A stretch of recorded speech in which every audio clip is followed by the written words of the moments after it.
On est obligé de commencer les lives. C'est une tradition ancestrale. On commence les Jean Comics avec un fou rire. En fait, je sais jamais quand ça commence parce que la régie n'est pas très précise. Voilà, ça tacle. Comment bien. Non, ne me coupez pas le micro, s'il vous plaît. Je vous aime. Bon bah bienvenue tout le monde pour un nouveau live, un nouveau Jean Comics pour débriefer le dernier film, en l'occurrence du MCU, Les Gardiens de la Galaxie volume 3, réalisé et écrit par James Gunn. Déjà un petit coucou, un petit bonjour de l'équipe, comment vous allez ? Très bien, très bien. Très bien. Super aussi. Ok. Ça va. D'accord, ok. Alors le débat, la question que tout le monde se pose, c'est est-ce qu'on va être d'accord avec Alexis ? Est-ce qu'on va pas s'engueuler ? Voilà. Peut-être les gens l'attendent au tournant ou... Voilà, est-ce qu'on va se fâcher ? Qu'est-ce que t'en penses ? Personne ne connaît encore mon avis. Oui, c'est vrai, là, il est resté très mystérieux. Hein. Attention, il a rien voulu dire à la sortie du ciné, etc. Un petit coucou dans le chat. Voilà, n'hésitez pas. Hein. L'idée, c'est qu'on débatte avec vous. Donc, on suivra, en tout cas, je suivrai vos commentaires au fur et à mesure. Et puis, n'hésitez pas à faire passer un petit coucou. Donc, la psychothèque qui a mis des jolis emojis, j'ai pas compris. Voilà. Bien le bonsoir. Voilà. Bonsoir à tout le monde. Alors, pour ce film-là, peut-être on va commencer avec une partie sans spoil et ensuite on pourra rentrer dans le vif du sujet. Marceau, qu'est-ce que t'en as pensé de ce film ? J'ai beaucoup aimé. J'ai vraiment trouvé que c'était le meilleur Marvel sorti récemment. Le niveau était pas très élevé, mais le film avait des vraies qualités. Chaque personne dans ce live, et c'est pour ça que c'est une équipe formidable, c'est pas souvent les compliments, donc prenez-les, a une personnalité. Et donc Marceau, quand tu le vois, tu te dis pas qu'il est méchant, mais alors il a des punchlines. C'est le pire d'entre nous. Non, ça. Là, c'était cinglant. Je vais être très gentil aujourd'hui. Ah ouais ? Oui, tout à fait. Bien sûr. Vous voyez, quand il dit tout à fait, t'as un doute. Non, mais au-delà de tout, je trouve que vraiment le film avait des vraies qualités cinématographiques et que James Gunn avait fait un très bon travail et qu'il était allé au-delà du cahier des charges Marvel et c'est toujours vraiment appréciable. Ok, d'accord. Floriane. Bah, toujours un peu comme Marceau, arrête de me piquer mes trucs en fait. Non, ouais, bah pareil, c'est vraiment un des meilleurs Marvel, vraiment de la dernière phase. Je dirais même le meilleur. Franchement pour moi. Et ce que j'ai apprécié, c'est que ça se focus sur les personnages. Même s'il y a des défauts, on verra plus tard, mais vraiment, je trouve qu'il y a de l'émotion et c'est beau.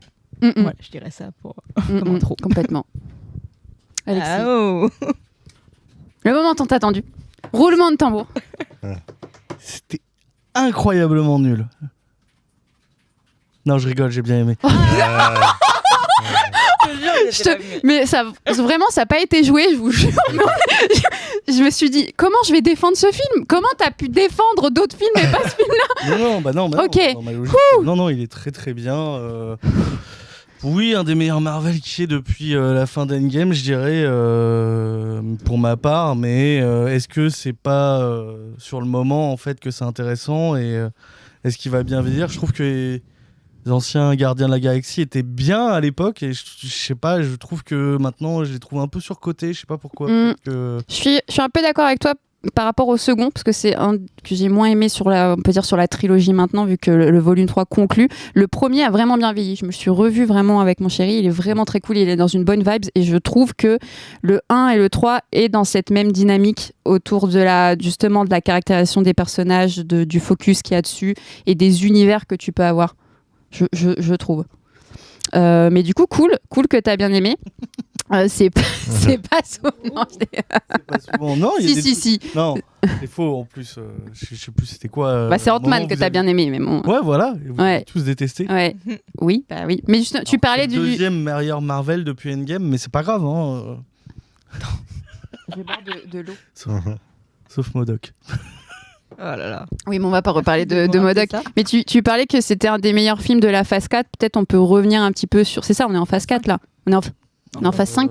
C'est pas non, la phase 5 qui commence avec Guardian ? Non. Bah non. On a déjà commencé la nouvelle phase. Non, c'est la phase 5. Oui, c'est la phase 5. Mais la phase 5 a commencé avec Ant-Man. Ah oui, c'est vrai. Donc tout à l'heure tu me dis que c'est Waouh, on est super alors on est en jour férié, normalement on n'aurait pas dû être ici, d'accord. Donc c'est la phase 5, en effet, moi je suis un peu perdue et c'est les débuts des films de la phase 5, donc on a commencé avec Ant-Man. Ouais, mais c'est vrai que dans ma tête c'est plus comme Alexis depuis Endgame en fait. Oui, c'est ça, c'est que tu as fait le pont par rapport au tout. tous les autres films. Il restera dans mon cœur, même si il est un peu oublié. Oui, c'est vrai. Mais ouais. Donc le deuxième, on va dire, meilleur dans sa construction, même si je trouve qu'il y a un problème de rythme. Ouais. Dans le film, tu disais le 2, par exemple, t'avais moins aimé. En fait, moi, ce que j'aime bien, c'est que ça cassait le rythme des blockbusters dans sa construction. Et c'est ça que j'aimais bien, mais après, je peux comprendre. Et là, en fait, le 3, je trouve qu'il a voulu mettre trop de trucs parce que tu sentais qu'il voulait. Il y a beaucoup d'infos. Voilà, et donc, il y a un problème. T'as l'impression que probablement ça va se finir. En fait, il y a un nouveau truc qui arrive. Surtout vers la fin. Je pense que c'est vraiment la deuxième partie. Ça, on pourra en reparler un petit peu plus tout à l'heure, mais vers la fin, il y a vraiment une accélération avec plusieurs scènes d'action. On a l'impression que ça va être les scènes épiques de fin. Ouais. Et finalement, il y a un retournement, encore une fois, pour vraiment conclure et apporter les conclusions de chaque personnage. Mais c'est aussi, du coup, ça revient à ton point positif de tout à l'heure, où chaque personnage est mis en avant. On a quand même une équipe qui est assez complète, avec Peter Quill, Gamora qui revient, même si maintenant elle fait partie des Ravageurs. Alors, je me souviens plus comment vraiment elle a perdu l'esprit, etc. Enfin, elle a pas non, mais en tout cas, elle ne se souvient plus de l'époque où elle était Gardienne de la Galaxie. Parce qu'elle l'a pas été, en fait, elle. Oui, mais parce que c'est une autre version de Gamora, mais là qu'on retrouve un petit peu, qui fait un petit peu partie de l'équipe, avec Drax, Mantis, Rocket et Nebula. Donc je crois que et Groot évidemment. Donc je crois que j'ai oublié personne. Hello Tcheka Gamer, merci de passer sur ce live. Moi, pour mon avis, pareil, j'ai passé un très très bon moment. Comme je dis tout à l'heure, dans la vibes un petit peu du premier numéro. Et puis c'est un très bon Gardien de la Galaxie. C'est surtout un Gardien de la Galaxie avec la vision de James Gunn, où il fait attention à ses personnages, il fait attention à chaque détail. Il nous apporte une sorte de boucle. J'ai vraiment l'impression que pour chaque perso, la boucle est bouclée et qu'on peut les laisser partir et qu'il y a une sorte de détachement où tu te dis ok, maintenant tu peux faire ta propre aventure, je suis plus obligée de te suivre parce que c'est cool. J'ai vraiment eu une vision complète, notamment Nebula. On l'a vue sous plein d'angles différents, où elle a été très méchante, où elle a été très émotive, et là elle finit comme une héroïne. Je trouvais ça vraiment cool. Enfin, ça m'a beaucoup touchée. Rocket aussi, où on explore plus son passé. C'était pas mal intéressant. Même Groot, finalement, a une belle évolution dans le film, notamment sur la fin, où il va changer, et puis il va même nous, en tant que spectateurs, le fait que des fois on l'entend, et on va l'entendre dans le film dire autre chose que je s'appelle Groot, ça va nous permettre de créer un autre lien avec ce personnage. Enfin, il y a, comme tu dis, beaucoup d'émotions, et finalement, plus d'émotions que d'humour. Parce qu'on a pas mal l'habitude maintenant avec. Alors, il y a de l'humour, mais moi j'ai plus eu des séquences d'émotions que des séquences humoristiques, de mon souvenir. C'est ça aussi, Gardien de la Galaxie, en fait. Une émotion beaucoup plus. C'est des émotions très familiales, très bande de copains, en fait. Il y a quelque chose qui a toujours été comme ça, au final. Et c'est toujours intéressant dans ce film, mais c'est toujours la recette qui fait que ça marche un peu. C'est un peu l'ambiance de Gardien de la Galaxie. Mais comme tu dis, il y a ce truc un peu de fin, mais couvre encore à autre chose. Enfin, comme Marvel. Oui, il y aurait. Mais ça sent la fin. Je crois que c'est le dernier de James Gunn de Marvel. Oui. Donc tu sens qu'il y a ce truc un peu de. C'est la fin mais c'est un peu une lettre de fin. Il dit adieu à sa manière, je pense aussi. C'est ça. Et on le ressent un peu tout au long du truc. Et d'ailleurs, il s'amuse un peu à jouer avec cet aspect fin plus d'une fois dans le film, qui est assez intéressant. Ouais, complètement. Il y a Tcheka Gamers qui nous demande comment ça va, donc on va très bien. Merci à toi de nous suivre. Et voilà, on commence en tout cas ce live avec la partie sans spoil pour parler des Gardiens de la Galaxie volume 3. Donc tu parlais de James Gunn, ça sera son dernier film parce que maintenant il est passé chez l'ennemi. Il est passé chez l'ennemi dans la production de DC Comics, donc il sera notamment à l'écriture et à la réalisation, si je dis pas de bêtises, de Superman Legacy. Donc le prochain Superman de la franchise DC, et il est revenu avec ce Gardien de la Galaxie volume 3, ce qui n'était pas acquis puisqu'il a été un peu éjecté de Disney sous couvert de tweets, de certains tweets qu'il aurait pu faire. Disney a pris peur, l'a viré du projet, sauf qu'il avait déjà écrit le film. T'avais pas suivi ça? Ah non, je suis pas au courant du tout. Le mec est plus sur Twitter que nous quatre. T'es juste en mode t'as travaillé pour DC, vas-y casse-toi. Ah non, pas du tout. Il y a des vrais. Non, il y a une vraie. C'est qu'il a fait, il a sûr, fait bien des blagues sûr. douteuses. C'était sur quoi? Je sais pas si c'était sur la pédophilie Oui, un ou truc comme l'homosexualité. ça, Ah ouais. C'est ça. Ouais, les propos Ouais. étaient un peu. Ouais, c'était carrément limite. Hein, Ouais. mais après, Ouais. le truc sur Twitter, c'était daté d'il y a des années. C'est ça. Puis après, le truc, c'est que ça Ok. venait après des prises de position de sa part anti-Trump et les tweets avaient été remontés par des pro-Trump. Voilà. Et puis c'est une période globale dans le cinéma où tu as la polémique avec Ezra Miller. Enfin, globalement, il y a eu beaucoup de noms qui ont remonté. Et donc Disney a voulu tout de suite se protéger. Et se protéger, c'était bloquer et de dire ok, c'est fini. En fait, le lendemain, il était viré du projet, sauf qu'il avait déjà écrit Les Gardiens de la Galaxie volume 3. Et l'idée de Disney, c'était on va chercher un nouveau réalisateur avec le script qui est déjà en main. Sauf que les acteurs ont fait blocus. Parce que c'est des gros copains de James Gunn et qu'ils ont, ils ont beaucoup aimé ce réal, ce qui est logique, oui. Mais honnête, des récupérations de projets comme ça, c'est jamais bon, donc c'est un peu compréhensible. Josh Whedon, Justice League. Ouais. Exemple, je jette ça. Ouais. C'est méchant parce qu'il a essayé de faire... Il a quand même essayé de faire au mieux pour son pote et tout. Il a récupéré le bébé. C'est juste que c'était pas prévu. Oui. Ça aurait donné un truc un peu différent, quoi. Mais... Puis le film était déjà commencé de façon là, c'était au-delà. C'est encore plus compliqué. C'est impossible, quoi. Ouais. Non. Non, on n'est pas obligé, ouais. Mais ce qui est intéressant aussi, et je pense que c'est assez visible, c'est l'alliance qu'il y a entre le réal et ses acteurs. Et ses acteurs lui rendent bien. Et je trouve que vraiment, au niveau acting, parce qu'on a beaucoup parlé d'acting sur le dernier film qu'on a vu, qui est Shazam. J'ai fait ça parce que j'avais un trou, c'est venu d'un coup. Donc Shazam Fury of the Gods, où on a jugé certains actings. Ouais, ça marque. C'est les meilleurs moments de ma vie, c'est ça, c'est ce qui se passe actuellement. Et là, chaque acteur, je trouve, rend hommage, que ce soit à leur perso, au dialogue. Tu sens qu'ils sont investis et qu'ils aiment profondément. Le film, le projet, ça se voit même au niveau du marketing. On parle des fois de marketing ici, le fait qu'ils ont fait une grosse tournée, qu'ils sont présents dans différentes villes de France, le fait de se déplacer, ça veut dire qu'ils veulent défendre le projet, qu'ils se sentent bien en équipe, quoi. Donc c'est vachement cool. Et aussi, c'est le dernier film aussi de pas mal du casting. Saldana, par exemple, là, elle a fait un message. Marvel, d'accord. Ouais, je pense que c'est la dernière présente de Batista. Je crois qu'il l'arrête après Anthrax. Oui, c'est sûr. Ouais. Il a dit qu'il en avait marre. Il a dit que c'était sympa, mais il en avait marre en fait de jouer le débile. Il aimerait jouer autre chose. Et c'est comme ça que Glass Onion qui est arrivé un peu à cause de ça et qui lui a fait se dire non mais j'aimerais bien jouer autre chose qu'un neuneu.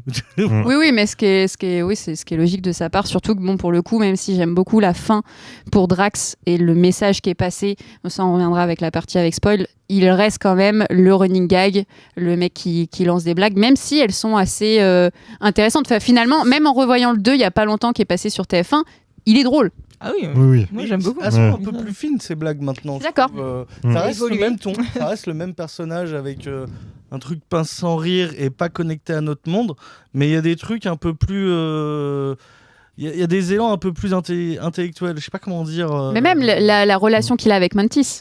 Le fait qu'il est très lié à ce personnage-là, il fait preuve d'émotion, sauf que c'est sa manière de l'exprimer est propre à lui, quoi. Mais j'espère que la régie va bien aussi. C'est la première fois qu'on dit coucou à la régie. Vous avez bien raison, c'est une équipe formidable. Je les ai embêtés tout à l'heure, mais c'est de l'amour. Mais est-ce qu'on peut prendre 30 secondes pour parler du court-métrage qu'il y a eu avant ?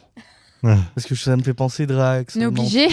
Oui. Alors, moi, j'ai besoin d'en parler. Quand on avait débriefé la phase 4, tu l'avais pas vu. C'est vrai. Je l'ai vu avant qu'on aille au cinéma, parce qu'on est allé au cinéma tous ensemble, comme une joyeuse bande de copains. Bon, plus le truc, mais plus d'énergie. J'ai vu avant, c'était affligeant de nullité. Ah, ça sert à rien, ce film. Et ça fait de la peine aux deux personnages qui sont plus intéressants. C'est vraiment la blague de regardez, ils sont sur Terre, mais c'est des extraterrestres. Ouais. Oh, c'était triste. Non, même. Les musiques étaient bien. Quoi. Oui, c'est ça. Vraiment l'humour gamin, c'est le truc de Noël qu'il faisait depuis les années 90. Ouais. Ouais, ça faisait de la peine. Bah, moi, c'est surtout Chris Pratt qui joue vraiment très très mal sur ce film-là. Ça se voit qu'il n'a aucune envie d'être là. Il a pris le chèque là. C'est ça, c'est une commande. On lui a dit voilà, il faut que tu joues 20 minutes. Le désespoir et la tristesse qui est hyper paradoxal par rapport au film. Si on revient du coup au film où on a les premières images de lui qui est toujours aux abois parce que il n'a plus Gamora et donc tu as des scènes de lui en ivrogne. Et là, en fait, comme j'avais cette prestation de Chris Pratt dans Les Gardiens de la Galaxie de Noël, je m'étais dit bon, j'espère qu'on n'est pas du tout dans cette même dynamique parce que j'avais pas du tout apprécié. Et là, ok, tu te dis d'accord, ça, j'ai vraiment pris. Tu vois, il avait l'air vraiment désespéré, quoi. Tout à fait. Ça commence, c'est même le début est très triste. Hein. Juste l'intro, les 5 premières minutes, j'étais en mode ça a posé une ambiance. C'est en mode c'est ok. Dès le départ. Mais ça, c'est hyper important. Hein. Tes premières minutes de film vont vraiment t'indiquer la direction globalement des scènes qu'on va avoir. Donc là, oui, c'est assez triste. Peut-être que Raccoon. Oui, on commence la scène avec Raccoon, des bébés, collectif. Raccoon, Des bébés. Oui, alors précision. Faut comprendre parce qu'il y aura plusieurs rêves dans ce live. Florian adore les ratons laveurs. C'est son animal fétiche. Certains, c'est les dauphins. Certains le cheval. Et moins classique, le raton laveur. Ouais. Et donc la scène s'ouvre avec des petits ratons laveurs. Et donc elle était déjà conquise. C'est pas très objectif. C'est ça. Est-ce que ça... Regarde, tu as plein de petits emojis. Voilà, on a perdu. Est-ce qu'on passe à la partie avec spoil ? Justement, on parlait de la première scène, on peut peut-être y aller ? Moi, ça me va. Il est un peu shooté, Alex, il est un peu malade, faut le pardonner. Et du coup, la régie, nous passons à la partie avec spoil. Continue à faire des gestes. Continue. Non, parce que voilà, maintenant on a du design. Et du coup, c'est bon, je peux arrêter de danser la lambada. Ok. Partie spoil, oui. Il y a un mec, il est aussi dans l'animation avec moi. Merci chez K-Gamers. Donc, partie spoil, on débute du coup le film avec un premier flashback qu'on va retrouver régulièrement pour le personnage de Rocket et comment il a été brutalisé et voilà, devenu cobaye, torturé par le fameux maître de l'évolution qui sera le grand méchant du film. Sur l'intro de ce film-là, qu'est-ce que vous en avez pensé, Marceau ? Très très bonne intro. Je trouvais qu'effectivement ça posait les bases. Qu'on nous disait direct qu'on allait être sur une conclusion. Et ça marche plutôt très bien. Et en règle générale, toutes les scènes de flashback comme la première fonctionnent très bien. On nous avait promis via les bandes annonces, via les affiches, un film beaucoup centré sur Rocket Raccoon, ce qui était un peu un challenge parce que centrer un film sur un raton laveur en CGI, c'est un peu compliqué, mais finalement tout marche très très bien. Non, mais t'as vu, vous avez compris qui il est. J'attends. C'est CGI. T'es vache. Ninja. Vous l'avez pas senti celle-là. Les films d'animation sont pour enfants, c'est ça ? Non, c'est bien ça que j'ai entendu. Non. Oh, calmez-vous. Je dis que j'ai vu un film qui s'appelle Le Roi Lion en live action, aussi produit par Disney. Ça va. On a évité des traumas pour certains. On a vu le film, on n'y est juste pas allé. Il y a Vicky qui nous dit moi j'ai direct pleuré quand on voit les bébés raccoons, j'étais pas prête. Je comprends. Oui, c'était beaucoup trop mignon, je suis d'accord. Non, puis horrible. Vas-y. Non, mais oui, c'est clair. Mais non, et globalement, tout ça marche très très bien l'intro du film. Et tout est dans cette continuité-là, il n'y a pas de rupture. Donc c'est vraiment très, très efficace. Même globalement, j'ai envie de dire, les moments où on switch et on passe au flashback et au passé de Rocket sont super bien emmenés. Parce que les transitions sont des fois pas forcément évidentes. Il y a des films qui vont user un peu de changement de colorimétrie ou je sais pas, il y a un plan comme ça et hop, direct on passe. Là, c'est vraiment centré sur la brutalité et le fait que Rocket a mal, parce que ça on va passer ensuite à la scène suivante, mais il se retrouve blessé, ce qui va déboucher à toute la suite de l'aventure. Et quand il est blessé, on a un refocus sur lui et donc il se passe quelque chose de physique lié à sa douleur et hop, on passe au flashback. Et quand on revient du flashback, je crois que c'est quasiment recentré sur lui, si je dis pas de bêtises. Enfin, je sais que j'avais vraiment noté ces allées et venues de flashback qui étaient pas brutales. Des fois, tu vois le truc. Enfin, je sais pas pourquoi je pense à cette série. J'ai même pas le nom, qui est tiré d'un excellent comics. La série est vraiment nulle, c'est sur Netflix. on dirait Julien Lepers. Qu'est-ce que tu vas dire Qu'est-ce que tu vas dire Jupiter's Legacy. Ah oui, ok, d'accord. Ok. Ça va. J'ai cru que t'allais attaquer autre chose. J'allais attaquer quoi ? Non, rien. D'accord. Vas-y. Vas-y, attends, commence pas, laisse pas le J'ai cru que public. t'allais parler de Sweet Tooth, mais... Bah, c'est pas. Attention. Ok, d'accord. Alors, Attention, on a déjà eu cette conversation. Jupiter's Legacy, il y a des allers-retours présents, passés qui sont vraiment très mal foutus. Enfin, tu vois, qui a vraiment pas de Comme sens. toute la série, Comme toute la série, voilà. Voilà, mais ça, c'est Marceau, la violence. Tu vas devoir. Non. Ok, donc il y a la régie qui discute avec notre petit chat. Merci. Donc voilà, on rentre sur le flashback. Floriane, le début. Ouais, bah, c'est ce que disait Marceau, ça pose le ton. Et juste, nous, on allait le voir au Grand Rex. Et je sais pas s'il y en a qui connaissent les projets au Grand Rex. Il y a beaucoup d'applaudissements, machin. Et la séance a commencé comme ça. Et je sais pas si vous avez ressenti, mais. Ça a calmé tout le monde. Ça a calmé tout le monde. C'est clair. Non, il y avait des applaudissements random. Ouais, mais. Au début, mais. J'étais en mode, ah ouais, ça va applaudir à tous les moments. Ouais, en mais fait, non, il n'y avait pas eu. Ouais. un Non, bruit. ça les Ouais. a calmés. Sauf, Oui, bah, voilà. oui. Mais on a eu des bavardages. Trois personnes dans le fond, on en parle rapidement. Ouais. 3 personnes dans le fond. Non, il faut qu'on en On parle. a les parce que- visages, Voilà. passez les bandes vidéo. Ils étaient Il y avait 3 personnes dans le fond, mais ils parlaient comme s'ils étaient dans un bar. Je pense qu'ils ne regardaient pas le film. C'était terrible, c'était terrible. insupportable. C'est vraiment. Et Mais pourtant, je pense qu'ils se sont mis dans un coin, loin, pour pas déranger. Ouais. Mais malgré le son du Grand Rex, Ouais. qui est On ultra entendait. fort. C'est surtout que comparé à d'autres films, en fait, elle parlait très fort, mais finalement, il y avait aussi beaucoup de scènes assez calmes. Les moments d'action interviennent très très vite, mais à la fin, on se retrouve vraiment avec 30 minutes, 20 minutes qui enchaînent voilà, avec plusieurs scènes d'action, justement. Mais des fois, c'était beaucoup de dialogue, beaucoup comme on disait, il y a de l'émotion, donc l'émotion faisait qu'il y avait des rythmes beaucoup plus lents, et donc on les entendait effectivement. Effectivement, au début, ça a commencé à applaudir. Je me suis dit, est-ce qu'on va tomber aussi dans un film où les personnes applaudissent toutes les 5 minutes ? Non. Et je pense que justement, les scènes comme ça les ont calmées parce qu'on a des scènes de violence envers les animaux. Ouais, mais. Ouais.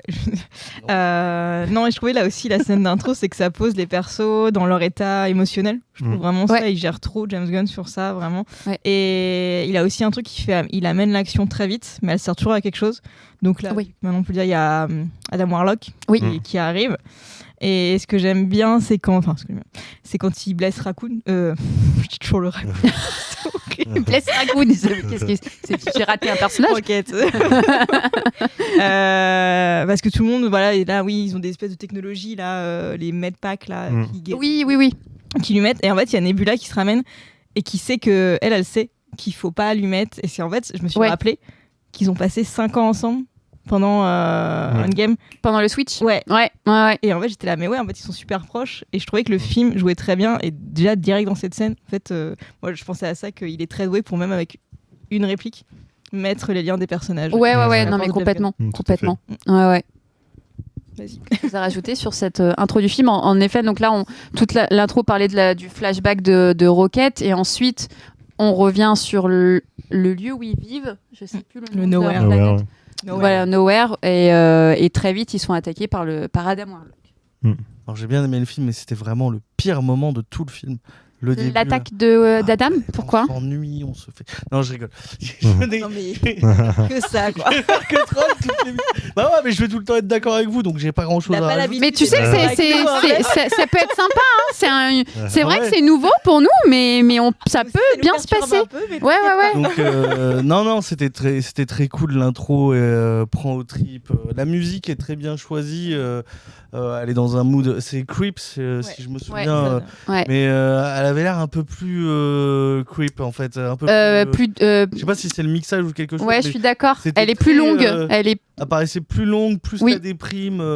Ça me semblait, c'est vraiment. Je pense que musicalement, c'est pas vraiment la même. Je suis d'accord. C'est vraiment choisi un moment où c'était très calme, parce qu'il y a aussi des moments calmes et des moments un peu plus rock, un peu plus. C'était pas ces moments-là. Et ça marche bien, surtout le côté mise à jour de qu'est-ce qui se passe, où on est, qui fait quoi, avec la caméra qui se balade un peu sur tous les personnages. Non, en vrai, ça marchait vraiment bien. C'est intéressant de commencer sur Raccoon, même s'ils avaient dit que ça allait être plus sur Raccoon. Mais c'est vrai que c'est pas les Gardiens de la Galaxie, c'est souvent c'est plus Peter. Donc là vraiment ça te met ça te dit déjà un peu de tout quoi. Ouais. Bah enfin si on peut dire au niveau de l'équipe, on met en avant beaucoup Star-Lord et Gamora, qui pendant un temps a été les deux personnages qui représentaient un petit peu les Gardiens de la Galaxie. Tout seul, pas mal dans le 1. Gamora, elle est très sur le côté quand même dans le film, je trouve. Dans le film là ouais. Non, je parlais vraiment Gardiens de la Galaxie sur le 1 et même le 2, mais là dans ce film-là, non, c'est pas. Mais elle fait plus partie de l'équipe. De toute façon, là, elle a été rajoutée.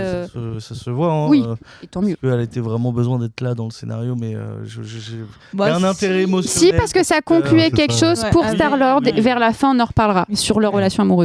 Ouais, mais voilà. Alors que Nebula. Nebula. Karen Gillian. Quoi. Mais oui. Ouais. Karen Gillian, justement, ce personnage vraiment. Je trouve que c'est celui qui a le mieux évolué dans les films. Soit dans la personnalité, le fait qu'elle soit passée vraiment d'antagoniste à protagoniste, mais il y a eu cet entre-deux qui était protagoniste, un peu mélange des deux. Non, mais elle est aussi très. Elle va dans différentes équipes parce que ça lui apporte quelque chose. Donc du coup, elle est très opportuniste et elle n'avait pas forcément cette dualité classique de je suis gentille ou je suis méchante. Des fois, je vais juste m'allier aux Ravageurs parce que ça va m'arranger, notamment dans le volume 2. Et là tu ressens vraiment qu'elle a un lien très profond. Le moment où vraiment Rocket est blessée, c'est limite elle qui, avec Star-Lord, où tu comprends que c'est son meilleur ami, elle est attristée. Enfin, tu la vois les larmes aux yeux. Enfin, son émotion est très palpable par rapport aux autres, je trouve. J'étais un peu perturbé par rapport à ça parce que j'ai l'impression que j'avais pas senti qu'il y avait un rapprochement entre les deux. Alors tu me dis le truc des 5 ans, ils étaient ensemble et tout, mais c'est vrai que comme on le vit pas, on le voit pas, c'est un peu difficile de se raccrocher à ça parce que vraiment on n'a pas vu grand chose de cette ellipse. Ouais, mais justement, en général, dans cette série, on a parlé beaucoup des retombées, de ce qui s'est passé après, mais sans vraiment montrer. C'est vrai que moi, j'ai du mal à... C'était un peu en mode genre, autant d'un coup, là. Justement, du coup, j'ai trouvé ça assez fort d'introduire ça en quelques phrases, c'est ce que tu disais au début du film, pour qu'après, ça prenne toute sa place au milieu du film où les enjeux sont vraiment posés et on comprenne pourquoi est-ce que leur relation était si importante. Et puis même, en fait, on a, avant l'attaque de Warlock, on comprend que Peter Quill boit beaucoup et qu'il est un peu ravagé par l'alcool et en fait il va à un moment donné tomber dans les pommes et là je sais plus si c'est Rocket ou Nebula qui dit c'est encore arrivé et Nebula va le porter et en fait tu sens que c'est répétitif, du coup tu comprends qu'ils ont une habitude de vie. En fait tu te dis pas c'est la suite logique du volume 2, tu te dis t'es arrivé je sais pas 2 ans ou 1 an après et donc eux ont des habitudes de vie, de relations et donc tout de suite tu sens une connexion parce qu'elle a Rocket le voit et dit ok il recommence en fait, il a été encore bourré comme tous les jeudis soirs ou tous les vendredis soirs et pareil en quelques scènes il arrive à te placer ça en disant j'interviens dans un jour comme un autre pour eux dans leur routine. Le seul défaut que je verrais à ça, c'est que ça scinde un peu l'équipe quand même en 2 groupes. T'as d'un côté les personnages un peu principaux avec Peter et Rocket qui sont vraiment les meilleurs amis et tout, et de l'autre côté Mantis, Drax qui sont un peu les persos secondaires et t'as des fois un petit manque de connexion entre les deux. Entre tout le groupe, tu trouves j'ai vraiment l'impression qu'il y a 2 sous-groupes dans les Gardiens de la Galaxie. Ouais, mais c'est un peu ça dans les bandes de potes aussi. Il y a toujours des sous-groupes dans les groupes. Moi, il n'y a rien qui me choque par rapport à ça. Mais c'est vrai qu'il y a ce côté. En fait, maintenant, eux, c'est les blagues, les deux. Mentir. Ouais. C'est moins que dans le court-métrage. Mais vraiment, après le court-métrage, c'est vraiment. C'est d'accord, ok, ce couple maintenant est une blague en fait. C'est 2 personnalités différentes, un peu lunaires. Mais je trouve que ils se complètent bien et ça se voit surtout en fait. C'est plutôt les scènes de combat qui vont les rapprocher comme ça en fait, un peu. Drax et Mantis ? Non, par rapport aux autres. Ah oui, par rapport aux autres. Oui. Le fait qu'il est, et du coup, la régie qui me dit d'ailleurs, Alex, fallait qu'on te dise. Donc je vois le message du style que je fais pas vraiment partie du groupe. et que je suis non mais je comprends. Voilà, je mets un petit temps pour mettre. Il y a 2 Alex. Ah bah c'était toi. Yes. Ouais, ça va mieux. On peut reprendre cela. Ok, bah je viens de me faire larguer en direct. Pas préciser que la régie est la femme d'Alexis, mais plus maintenant parce que c'est.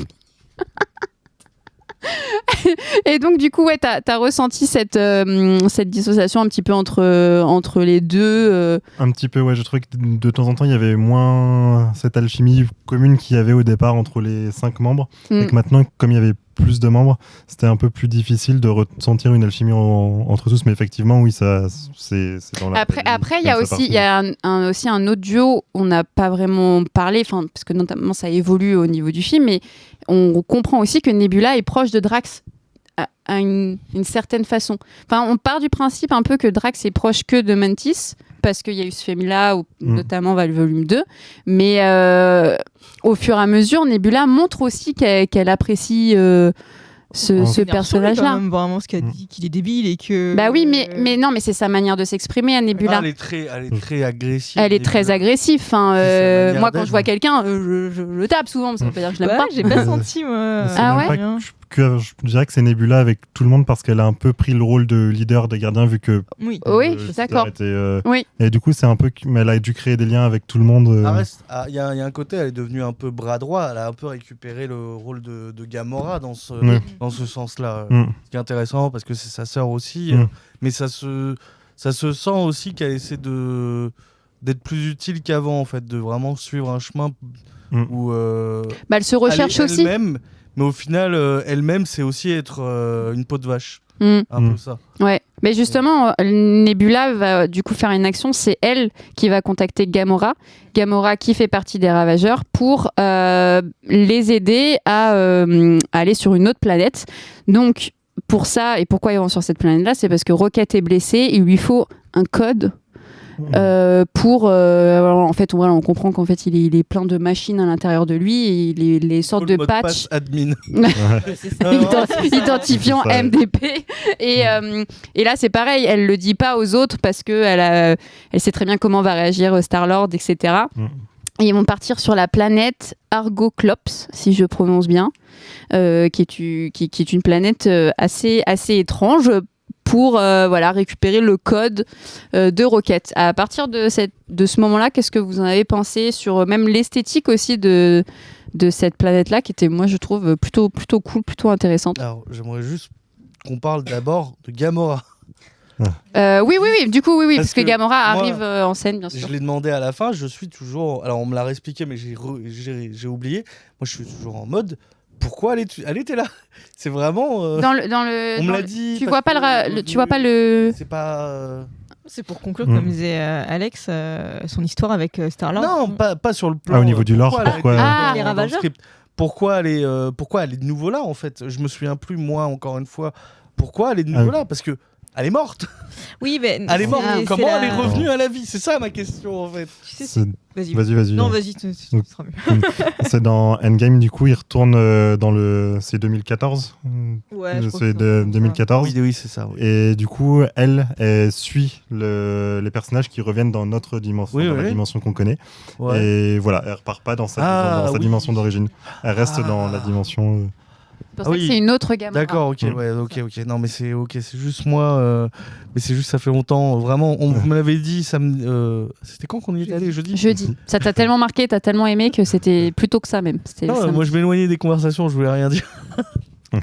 Je gardais tout ce que j'avais à dire pour maintenant. Oui, non, mais c'est pour ça que je me suis trompée tout à l'heure. Elle a changé parce que c'est une autre Gamora qui n'est pas tombée amoureuse de Star-Lord, qui ne fait pas partie des Gardiens de la Galaxie. Et c'est toujours chelou. Toujours un peu chelou. Pourquoi elle est dans le. Qu'elle soit là ? Bah toujours. Pourquoi elle est vraiment dans le futur ? Ça lui sert à quoi au final Voilà, il y a plein de questions sur le plan scénaristique. Pourquoi en fait ? Qu'est-ce que ça ? C'est toujours ce schéma, oui, de finir. Mais j'ai un peu ce côté de. Regardez, on a la scène de Luke et Leia dans Star Wars 8, un peu forcée, mode regardez, ça plaira aux fans. Il vient vraiment de parler de Star Wars là. Oui, ce serait un peu bizarre que le film en fasse rien. De quoi ? Ce serait un peu bizarre que le film en fasse rien, parce que si dans Endgame, Ah oui. on savait qu'elle revenait dans l'univers Bah oui, des oui. films qu'on connaît, et que dans les Gardiens de la Galaxie 3, elle était pas là et qu'on n'en parle pas, ce serait un peu chelou aussi. Après, elle prend pas beaucoup de place non plus. Hein. Non. Elle est juste un peu un support d'aide, mais finalement, très vite, quand ils vont aller. Donc, il y a on va dire 2 planètes principales. Donc, ils vont aller sur Orgoclops et ensuite sur la contre-Terre. Très vite, sur la contre-Terre, elle va rester dans le vaisseau. Enfin, elle va pas. Non, tu non, vois, elle ouais, fait, ouais. Elle participe pas à l'action. mais je suis- voilà, elle participe pas à l'action, en tout cas absolument pas d'accord, tout de mais suite. Justement, d'autant plus, voilà, est-ce qu'il y avait besoin de. Ben, pour moi, c'est essentiel Je parce que comprends déjà, et tout. j'ai aimé le lien entre Nebula et Gamora. Tu sais, les moments où elles font les trucs comme ça, là, tu comprends. Même pour le public, c'est un signe du style, c'est plus la Gamora qu'on connaît parce qu'elle est dans cette violence, etc. Bon, voilà, c'était un peu marrant. Et surtout, c'est ce que je disais tout à l'heure, c'est pour que Star-Lord se remette de cette rupture amoureuse. Il est complètement différent à la fin, quand on y arrivera à ce moment-là, où donc voilà, il faut qu'il fasse aussi le deuil réellement d'une femme où en plus qu'il a toujours face à lui, mais qui n'est plus vraiment cette même femme-là. Et même en tant que Gamora même, vu que c'est une nouvelle version, qu'est-ce qu'elle devient ? Et donc pareil, à la toute fin, le fait qu'elle se lie avec les Ravageurs et que c'est vraiment son nouveau foyer, parce que les Gardiens de la Galaxie, ça reparle de ça. Ça parle de qu'est-ce qu'une famille et la famille que tu choisis. Et on a une nouvelle vision de la famille avec les nouveaux Gardiens de la Galaxie, mais on en reparlera. Et Gamora, elle, c'est les Ravageurs, donc elle a une nouvelle identité. Donc voilà, c'est comment t'emmènes le perso, mais pour moi, elle apparaît un peu en second plan, mais c'est quand même bien emmené, je trouve. Ouais, mais bah là, c'est Vicky. Vicky qui... Star-Lord est insupportable avec elle. Communiquer dans le Et- fond, je crois. Non. Ah non, c'est bon. Star-Lord est insupportable, ouais, c'est ce que j'allais dire. C'est bien qu'elle soit là pour l'évolution, enfin, comme dit, faire le deuil de la relation. Mais ouais, je trouve qu'en fait, moi j'ai un problème avec Star-Lord. Je trouve que c'est un lourd. Enfin, j'ai jamais compris à peu près l'attachement du public sur ce personnage. Il est joué par Chris Pratt. Bon, ça, c'est autre chose. Mais je trouve. Bah, j'aime beaucoup. Il est encore dans la sauce, c'en est un. Oui, bah. On en parlera après. Mais en fait, je trouve qu'il était lourd là. Vraiment, heureusement, comme tu dis, vers la fin, il y a un switch. Mais je trouve en fait que ce que j'aime pas, c'est qu'il tourne ça sous le ton de la blague en plus, que vraiment il essaye de vraiment qu'elle retombe amoureuse de lui en fait. Enfin, c'est clairement ça au début. Oui, je vois. Peut-être que tu parles aussi et que cette scène-là est un peu gênante, la scène de l'ascenseur là, sur la planète Orgoclops, à la planète qui ressemble à une cellule vivante là. C'était très beau et très moche à la fois. Où il insiste vraiment. C'est vrai qu'il y a un côté où il la force un peu à lui rappeler quelque chose qu'elle ne peut pas se rappeler. Et donc, il a un peu du mal à comprendre ça. Peut-être. Ça, puis il y a la scène aussi où il pense fermer les canaux radio. Et là, il lui redéclare encore. Oui. Ouais. Et en fait, à chaque fois, c'est tourné en humour. Donc là, en plus, moi, ça m'a fait rire. C'est très James Gunn de faire ça. Voilà. Mais en fait, moi, ça me saoule un peu. Au moins, par exemple, j'aime bien sa réaction à elle. Je comprends qu'on puisse trouver qu'il soit lourd, mais en même temps, moi, je comprends. Alors déjà, il y a des psys dans l'espace. Ah mais je suis désolé, mais de tout ce qu'on a pu voir des Gardiens de la Galaxie ou même de l'univers spatial, à part dans des space opéras, des gros space opéras politiques et tout ça, je pense pas qu'il y ait de psy dans l'espace. En plus, il vit avec des pirates, ça a l'air compliqué. Je pense qu'il n'y a pas de psy et je pense qu'il fait le travail qu'il pourrait faire chez un psy. Mais ouais, effectivement, directement avec Gamora, je pense qu'il y a un trauma. En plus, il est alcoolique maintenant. Donc moi, il y a un truc où je me dis, c'est vrai, il force un peu, mais peut-être que c'est le seul moyen actuellement pour qu'il passe à autre chose. Donc ça l'aide. Et au final, Gamora ça l'a fait chier, mais en même temps, je pense que si... je sais pas, elle aurait pu le frapper plus d'une fois dans le film. Je pense, elle est calme, hein. Elle est plutôt calme. Et voilà. Elle entend certaines choses aussi parce qu'elle a une certaine réaction au moment où on n'est plus la Rocket à un moment de sauver. Elle est quand même touchée. Elle a quand même de l'émotion alors qu'elle est censée s'en foutre complètement, qu'elle fait plus partie de l'équipe. Je pense qu'au final, ce qu'elle reçoit de Star-Lord à force qu'il se répète, c'est pas vraiment de l'amour parce qu'elle peut plus être amoureuse de lui, mais qu'est-ce que la compassion ? C'est même le sujet globalement du film. Tu vois, qu'est-ce que la compassion, l'empathie, le lien avec les autres, et ça la touche et c'est ça qu'il faut prendre. Par contre, oui. Mais moi, en fait, à un moment donné, je me suis mis à sa place. T'as quand même la personne que t'es Il le dit, fou amoureux qui est devant toi, c'est ça. Elle a l'apparence de la personne que t'as aimée, mais c'est plus elle. T'as quand même envie de te dire, bon, je vais essayer de réveiller un truc parce que je l'aime trop, tu vois. Tu pourrais devenir fou. En vrai, tu pourrais devenir fou. Tu peux complètement dire malade. Ça doit être compliqué pour lui, ça par contre. Ouais. Et bon, l'équipe, elle est gentille, hein, elle est une très bonne équipe, mais essayer de parler à cœur ouvert à un seul d'entre eux, je sais pas si Drax, à chaque fois, ça va finir en blague en fait. Même Raccoon, qui est dans l'émotion. Rocket, après, l'appelez pas Raccoon. C'est Double R. Même Double R. Même Double R, tu vois, il lui dirait alors, c'est pas mal, mais tu me casses un peu les couilles, je suis en train de réparer un truc. Sinon, il y a le Régie qui dit Groot. Il peut en parler à Groot. Et du coup, Star-Lord et orphelin alcoolique, il cumule. Oui, il cumule. Après, c'est pas des excuses non plus. C'est pas des excuses complètement. Mais je comprends. Mais c'est vrai qu'au premier abord, il a ce côté un peu ex-toxique, mais c'est. Mais je suis d'accord. Ce que dit la Régie, c'est qu'il est plus ado que Groot. Il a un côté très enfantin, Star-Lord, qui le depuis le premier film en fait. Il n'a pas vraiment grandi et enfin. Oui, c'est peut-être celui qui est le moins adulte du groupe, tout en étant le chef du groupe. Enfin, ça il le porte en lui. Donc c'est un peu comme un ado qui fait un peu chier une meuf, qui n'est pas du tout légitime, mais je l'ai un peu vu comme ça, du style, il n'arrive pas à mûrir. Et donc c'est en plus un ado qui a mal au cœur et qui est en rupture, quoi. C'est que des ados qui ont mal au cœur dans le groupe. Oui, c'est pas sa faute à elle. Mais enfin. Elle est pas en train d'en pâtir non plus. Elle a pas l'air trop saoulée. Non, mais on m'aurait mis une femme en position un peu de. Elle s'en fout, mais d'une force. Et elle reste quand même. C'est-à-dire moi, à tout moment, je me suis dit, mais elle aurait pu contacter beaucoup plus tôt les Ravageurs pour être extirpée de cette situation. Elle, tout ce qu'elle devait faire, c'est les aider à rentrer dans Orgoclops et ensuite partir. Elle aurait pu prendre un vaisseau et partir. Ouais, mais après, il y avait sa sœur. Elle le dit pendant qu'elle reste parce qu'il y a sa sœur et c'est sa sœur qui lui a demandé. Oui. Ouais. Attends, d'un autre côté, il la faisait pas chier avant qu'elle finisse avec lui à cet endroit-là. Hein. Parce qu'il boit justement en rapport aussi avec le fait que, à mon avis, il peut pas aller se plaindre directement. Il n'a pas le droit, tu vois, techniquement. Se plaindre à qui ? J'ai pas compris. À Gamora. Oui. Tant que, en fait, c'est vraiment c'est Nebula qui les fait se retrouver dans cette situation. Parce que jusqu'à temps qu'elle soit pas en face de lui, il parlait pas. Il faisait chier que lui. C'est lui qui pourrissait. Oui. Non, moi, je trouve que quand même, elle a le lead sur cette relation qui peut paraître toxique, dans le sens où elle lui répète 2 fois. Grosso modo, il y a 2 grosses scènes où il fait chier avec ça. Donc, comme tu disais, dans l'ascenseur et ensuite à travers les messages de la combinaison. Après, il en parle plus forcément et elle fait son bout de chemin de toute façon. Puis finalement, à la fin, ils se remettent pas ensemble. Du coup, là où beaucoup de films auraient fait le truc du pouvoir de l'amour. Mais c'est bien du coup. Ça allait bien en fait. Mais parce que lui a évolué. Je pense que lui, ça lui a fait du bien tout ça parce qu'au final, il va pas essayer de pousser. Et je sais plus comment il dit ça, mais du style... c'était bien avant, mais maintenant, fais ton chemin. Tu vois, il y a un truc où on se sépare. En cette fin, il y aurait eu une autre fin. Clairement, ils seraient finis ensemble. Moi, j'avais très peur. De toute façon, je t'avais dit, oh là là, putain, j'espère pas qu'il va y avoir le bisou de fin. Non. Et non, il n'y a pas ça. Chacun fait son chemin, quoi. J'ai fait mon deuil, en gros, il dit. Voilà, c'est ça, en fait. C'est les étapes du deuil, en fait. Quand tu regardes chaque phase qui est chelou avec Gamora qui passe, c'est les étapes du deuil, jusqu'à l'acceptation. La colère, la négociation...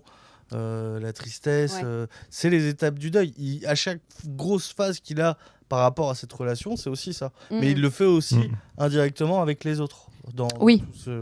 Et au final, l'acceptation, c'est-à-dire quand il revient sur Terre, à la fin, c'est un peu l'au-delà, en fait, si on regarde par rapport à ça. Il y a ce côté-là un peu... Ouais, complètement. Et du coup, sur la planète, l'Orgoclops, l'esthétique, qu'est-ce que vous en avez pensé ? Donc, il se passe aussi pas mal de trucs, comme on disait, la discussion entre Star-Lord et Gamora. Mantis et Drax, à un moment donné, qui sont aussi, ils sont aussi séparés. Ils vont dans... Je sais plus qu'est-ce qu'ils vont foutre aussi, là. Je me rappelle plus. Mais ils vont aussi partir. En gros, l'équipe se scinde en plusieurs pour aller récupérer... Et Nathan... Fillon. Ah oui. Ah, Nathan. je comprends pas. Nathan, pardon. Oui, il y a aussi, il y a aussi cet acteur-là. Ouais, c'est ça, pour récupérer les données, l'autre il devait faire diversion ou surveiller ou je sais pas quoi. Ouais, c'est Ouais, ça. ouais. Poste de Ouais, sécurité, c'est ça. je crois. Ouais. Mm. Donc du coup, qu'est-ce que vous en avez pensé? Du passage sur la planète. Ouais. Assez cool, vraiment. Le design des persos, les costumes, même l'apparence de la planète en soi est vraiment très James Gunn dans l'esprit. Mm. Du coup, c'est pas hyper surprenant, mais ça fait toujours plaisir à avoir un peu d'originalité. C'est surtout qu'on a aussi les autres scènes où on comprend un petit peu le fonctionnement du maître de l'univers. Le maître de l'univers, pardon, je suis en train de penser à un autre L'évolution. truc. Les maîtres de l'évolution. Où on se rend compte que c'est pas la première fois qu'il fait des expériences sur des animaux et qu'il essaye en fait de créer une espèce parfaite. Et qu'il a fait ça sur plusieurs terres et que finalement c'est un réel méchant, quoi. On est vraiment sur quelqu'un qui est hyper brutal dans ses actions.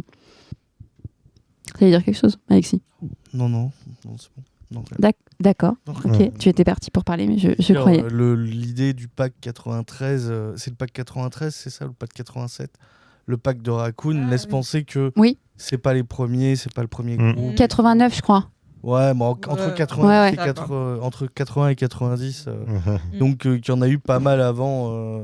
Et le numéro gagnant est 83. Mais la planète où ils sont sur la deuxième, c'est pas juste une planète qui est juste pour bosser pour le maître de l'univers. Si, je crois Ouais. qu'ils C'est sont. pas une planète test comme on peut voir après. Quoi. Non, Non. là c'est vraiment une planète où voilà, il y a des C'est expériences Serpolis, pour lui. Ouais, oui. Police, Ah ouais, bureau. Ouais. Ouais, c'est- Fourre-tout, document. Voilà, c'est- Non, mais du coup, ce qui se passe aussi dans d'autres plans, c'est que il continue régulièrement à avoir des flashbacks sur le passé de Rocket. Donc, on comprend qu'il avait des amis, qu'il s'était créé une sorte de famille avec une loutre, une otarie, un lapin. Horrible. Un lapin qui a vraiment pris cher. Il avait des. Creepy de ouf. Oh là là, il a plus de bouche. Il a une sorte de métal sur la bouche. Il a plus Et de il y pattes. a la langue qui pend en fait de sa mâchoire qui est encore fixée. Ah ouais Ah, ça, J'ai pas vu ça. C'est Ah fou ouais, ça. Mon ouais, cerveau, j'ai il a décrété Ouais, qu'il non, avait non, pas mais vu c'est ça. bon, Ouais. C'est genre, en fait, ça a l'air d'être une mâchoire en fer qui est mise sur sa mâchoire et le reste de la mâchoire pend en fait rattaché au truc et il y a la langue qui pend comme ça tout le temps en fait. Vous avez pas vu, hein, vous avez votre cerveau vous a Non, mon cerveau, il m'a. Je pense, ouais. Moi, Ouais. je l'ai vu, j'ai complètement. trouvé ça horrible et en même temps un peu triste, c'est mignon, mais ça marche bien. Hein, mais T'as dit quoi, mignon? bah oui, parce que ça, c'est pas sa faute quoi. C'est un lapin qui s'est fait Ah non, bah ça, torturer. c'est pas sa faute. Non, il n'a Ah pas ouais. voulu. Mais je trouve ça horrible. Il y a ce côté un peu la tarentule poupée de Toy Ouais. Story, Ouais. qui est ce côté Décide. horrible, mais en fait, c'est pas sa faute. Alors, Ouais. je tiens à dire que ce n'est pas la seule ref à Toy Story. J'ai vu une autre ref à Toy Story, je sais pas si tu vois. Quand Buzz l'éclair il arrive là. Oui. Il y a une scène où, du coup, le premier film, où Woody est resté chez Andy pour récupérer Buzz. Et du Ouais. coup, il demande que la voiture vienne. Et donc, tu as la scène où tu as Woody, Buzz et la voiture. Et ils s'envolent, tu sais, avec la fusée. Ouais. Oui. Et ben, tu as ça dans le film. Ah bon Ah ouais. Oui. Quand Je sais plus avec quel perso. Mais il y a ça dans le film. Bah, attends, quand ils T'as sont sur l'autre Toi, planète. tu Ouais. m'as regardé du style, on se sait. Bon, on se sait pas, d'accord, je suis Non. toute seule. Ils sont sur Dans le l'autre chat, planète. ceux qui ont vu, oui, il y a une rêve de fou, ils sont 3. Et franchement, ça m'a fait penser à Toy Story. Putain, j'aurais dû noter. Je savais que j'aurais dû noter. J'ai juste marqué rêve Toy Story. Normal, c'est un Disney. Oui, mais non, mais je vous jure, il y a ça. Putain, est-ce que j'ai pas noté les persos? Marceau, c'est désolé, c'est Salma. Mais salement, ouais. Warlock avec son chien, peut-être. Je sais pas. Ils sont. Je pense que c'est plus un truc avec. Je crois qu'il y avait Rocket, Quill, je sais plus. Bon, bref, pour moi, il y avait une ref à Toy Story, clairement. Pas du tout. Alors. Il n'y a pas que des rêves bibliques dans bah ce tiens, film. parlons-en. On peut en parler. On peut en parler peut-être plus vers la fin. Oui, c'est quand même- Peut-être plus vers la fin, je pense. Ouais. Tu t'es lancé dans un truc hasardeux. Ouais, mais complètement. Je suis dégoûtée. Warlock avec son chien. Mais non, je sais pas. Je vois. Mais je vais peut-être retrouver. Mais du coup, et globalement, après, c'est un film qui a plein de refs, on va dire, à la pop culture, notamment la musique. Alors, on n'en a pas trop parlé, mais ça reste dans la même vibe. Moi, j'ai juste trouvé qu'à un moment donné, tu avais de la musique juste pour avoir de la musique. Je trouve que parfois, ça s'enchaînait trop. Alors, je sais pas. Moi, des fois, j'étais en mode ah oui, ok, tu me remets une musique là, alors que peut-être ça méritait pas. 2, c'était peut-être plus en fond. Là, j'ai l'impression que c'était juste pour développer alors que c'est mon style de musique préféré, mais j'ai plus l'impression de développer une playlist qu'autre chose, quoi. Moi, c'est ce que j'ai pensé, sauf au bout de 30 secondes de musique à chaque fois. Alors, je vais aller au bout de ma pensée. Ouais, parce que là, j'ai pas À compris. chaque fois que les musiques interviennent, qui sont utilisées d'ailleurs pour la mise en scène, à chaque fois, j'étais en mode pourquoi maintenant ? Ouais. Il y avait ce côté de ça sonne faux en fait. Mais ce qui était et moi, je trouvais que en fait, ce qui est marrant, c'est que c'est au bout d'un certain moment, c'était pas dès qu'elle est posée, c'est au bout d'un certain moment, il te montre en fait pourquoi cette musique. Et il y a une scène notamment où ils sont dans le vaisseau, je sais plus exactement, il y a le vaisseau et il y a une musique qui arrive, et sauf que ça a pas l'air, c'est une musique un peu le vaisseau un peu du maître de l'évolution ou leur vaisseau à eux? C'est bien avant, Bien avant. ils arrivent sur l'autre. Et il y a un travelling et tout long où on s'attend à une musique qui est un peu plus en avant vers l'aventure, sauf que c'est pas le mood. Et en fait, pendant tout ce travelling, tu sais pas pourquoi il y a la musique, parce que ça correspond pas au mood que ça devrait être. Et ce qui est montré avec le plan. Et d'un coup, c'est coupé en fait avec un gros plan sur Peter. Tu comprends pourquoi la musique est là. Mais à chaque fois, et j'ai l'impression qu'on retrouvait ça. Et en fait, c'est Peter qui est en mode... ça sent la fin, il est un peu déprimé, alors qu'ils partent à l'aventure, tu vois. Et en fait, je trouvais que les musiques a fonctionné bien, mais seulement à retardement, en fait. D'accord, donc pas dès le début quand tu les entends, mais quand ça justifie d'autres plans. Mais ouais. Ok.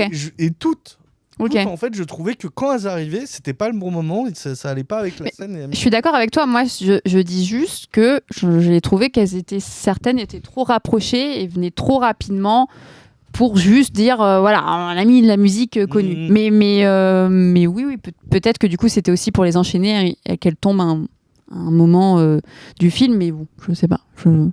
Ça m'a pas dérangé plus que ça, le rythme des musiques. Ce que j'ai bien aimé, c'est que ça fait pas trop clip quand il y en a, même quand c'est des grosses scènes d'action avec. Je pensais clip, mais ça marche, quoi. Ouais, c'est ça. Enfin, tu le ressens pas comme un clip, quoi. T'as vraiment l'impression d'être toujours en train de regarder un film, et du coup, ça, c'est vraiment agréable. Ok. Et du coup, votre avis quand même, avant qu'on passe sur le moment sur la contre-terre, etc., parce qu'il y a pas mal de choses à dire. Qu'est-ce qu'on pense du méchant ? Waouh, j'ai eu des yeux vides. Genre, il s'est rien passé. Hein. Non, je réfléchissais. D'accord, ok. En mode, on n'a pas trop parlé de la protoplanète, nous deux. Ah, de ce que. Dessus, oh là là, alors. Est-ce qu'en régie, on peut nous rajouter du ouin-ouin, quelques violons, quelques flûtes, un petit moment tristoun. Qu'est-ce que tu as envie de me dire sur cette protoplanète ? Que c'était bien. Super. Donc tu viens de me gâcher ma transition pour me dire que c'est juste bien. Tout à fait. D'accord. Moi je voulais qu'on parle du design que je trouvais que moi énormément. Mais je vous ai invité à parler de ça. Ouais, mais tu nous as pas donné la parole encore tous les deux. C'est sérieux ce qu'il dit là ? Ok, à ce que je vois, on n'a pas parlé tous les deux, mais il y a que moi. Non, mais ok. Non, mais je me mets dans un coin comme ça. Non, mais je vous ai. Je pensais donc. Regarde, je me pose, je ne parle plus, je vous écoute. Qu'est-ce qu'on pense de l'esthétique ? Question que j'ai déjà posée, vous vous souvenez peut-être ? d'Orgoclops. Moi, j'ai besoin d'en parler parce que je trouve vraiment que c'est la planète, c'est le moment le plus intéressant de tout le film. En fait, tout est ultra intéressant. Je suis d'accord. Parce que ça, en fait, ça fait penser à H.R. Giger. H.R. Giger, Alien. Ok. Ça fait penser à du H.R. Giger, mais en propre. Ok. Je sais pas comment dire. Et je trouve ça ultra intéressant. En moins avec les trucs très malsains qui parlent d'agression sexuelle et tout ça de H.R. Giger qui est très présent. Et le côté beaucoup plus... J'ai bien aimé les détails, moi. Tu sais, le moment où tu as Drax qui tombe, dans une sorte de liquide jaune. Il y a tout qui est bien pensé quand tu vois les gros plans et tout. C'est trop beau. C'est que du corps, en fait. C'est ça qui est ultra intéressant, c'est que du corps. C'est-à-dire, toutes les tiges qui sont des tiges métalliques, normalement, dans un vaisseau, c'est de l'os. Les murs, c'est de la chair, c'est du muscle. Les liquides dans lesquels ils tombent, ça doit être des fluides gastriques ou des trucs comme ça. Tout est pensé comme ça. Mais ce qui est intéressant, c'est que alors qu'on est dans une ambiance très la déprime, la faim, la mort, tout ça, on est sur une planète quand même qui montre tout l'intérêt de qu'est-ce que la vie, pourquoi c'est bien la vie, et qui est tout l'inverse de H.R. Giger qui montre plutôt des trucs plus sombres. Là, on est vraiment sur un truc de oui, ok, le corps c'est dégueulasse, mais regardez, on peut faire des trucs magnifiques avec le corps humain. Alors, et moi c'est un truc qui m'a vraiment. Ah oui, je comprends que tu voulais parler de ça parce que je n'ai pas du tout ressenti ça. Enfin, j'ai adoré, mais t'es allé très loin dans la. Mais c'est ok. Mais non, mais c'est tout le vaisseau est comme ça. En fait. Oui, oui. Tout le vaisseau est un corps, et je trouve ça. Et c'est du beau corps en fait. Ouais. C'est l'intérieur d'un corps, et je trouve que c'est ultra opposé à la chair Guillard, et moi je trouve ça ultra intéressant. Je sais pas si ça vient d'un comics. Moi, j'ai pas le lore Gardien de la Galaxie, les planètes, tout ça, maître de l'évolution. Je pense. Cette planète-là en particulier, ça me dit rien. Non, je pense que peut-être. c'est une création, à mon avis, de James Gunn. Après, il y a la régie qui nous dit, pour moi, c'est soit il était une fois la vie, soit le bus magique. Donc, un peu moins développé que toi, mais il y a d'idées. Non, mais en vrai, il est une fois la vie, c'est très bien. Il y a un peu cet hommage à la vie dans ce vaisseau. Et on passe vraiment très vite dessus. C'est vraiment, moi, c'était ma partie préférée, donc c'est pour ça que j'aurais besoin d'en parler un peu. Non, mais il y a quand même bonne 20 minutes quand même sur ce. Ouais. Et il y a plein de questions que je me pose, parce que quand tu captes qu'en fait tout est pensé pour être un corps humain, mais qui fonctionne comme un espèce de comme une vraie machine, je suis ultra curieux de comment ça fonctionne. Et c'est ouf que pour une séquence de 30 minutes, ils aient développé autant de petits détails, et il y a beaucoup de détails qui rappellent le corps humain et son fonctionnement. Dans cette réflexion-là, le fait que cette planète, ce bureau, sert au maître de l'évolution, et que lui-même réfléchit à qu'est-ce qu'un humain, qu'est-ce qu'une planète, qu'est-ce que le corps. Enfin, finalement, c'est une sorte de scientifique fou, le maître de l'évolution. Donc, c'est sûrement né de son cerveau. Si on réfléchit comme ça. Et oui, c'est pour ça que je me pose aussi des questions par rapport à qu'est-ce que c'est exactement pour lui, parce que on est sur. En fait, c'est intéressant sur le maître de l'évolution. On a envie de dire le maître de l'univers. On est d'accord. Je suis bloqué là-dessus. Ouais. Sur le maître de l'évolution, parce que entre les flashbacks et ce qu'on voit dans le présent, en fait, il y a ce côté scientifique fou, mais il y a ce côté un peu, je veux être un bienfaiteur et tout ça. Et c'est assez intéressant de voir que, au final, si on prenait juste cette planète, il n'y a pas l'air d'avoir d'expérience négative, il n'y a pas l'air d'avoir à part c'est des grandes archives d'expériences négatives, mais il n'y a pas l'air d'avoir. C'est de la bureaucratie, c'est pas là. De toute façon, c'est pas dans ce bureau-là où tu as vraiment les expériences nocives et violentes.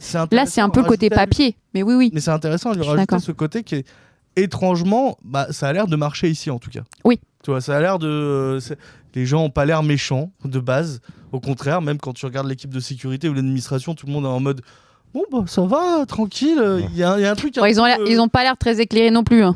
Alors, oui, mais ils ont pas l'air d'être vindicatifs. Ils ont pas l'air d'être en mode j'aime bien torturer les gens le samedi matin, tu vois. Non, mais justement, parce que c'est pas le lieu de torture. C'est le lieu de brainstorming, peut-être. Vraiment, ce lieu est.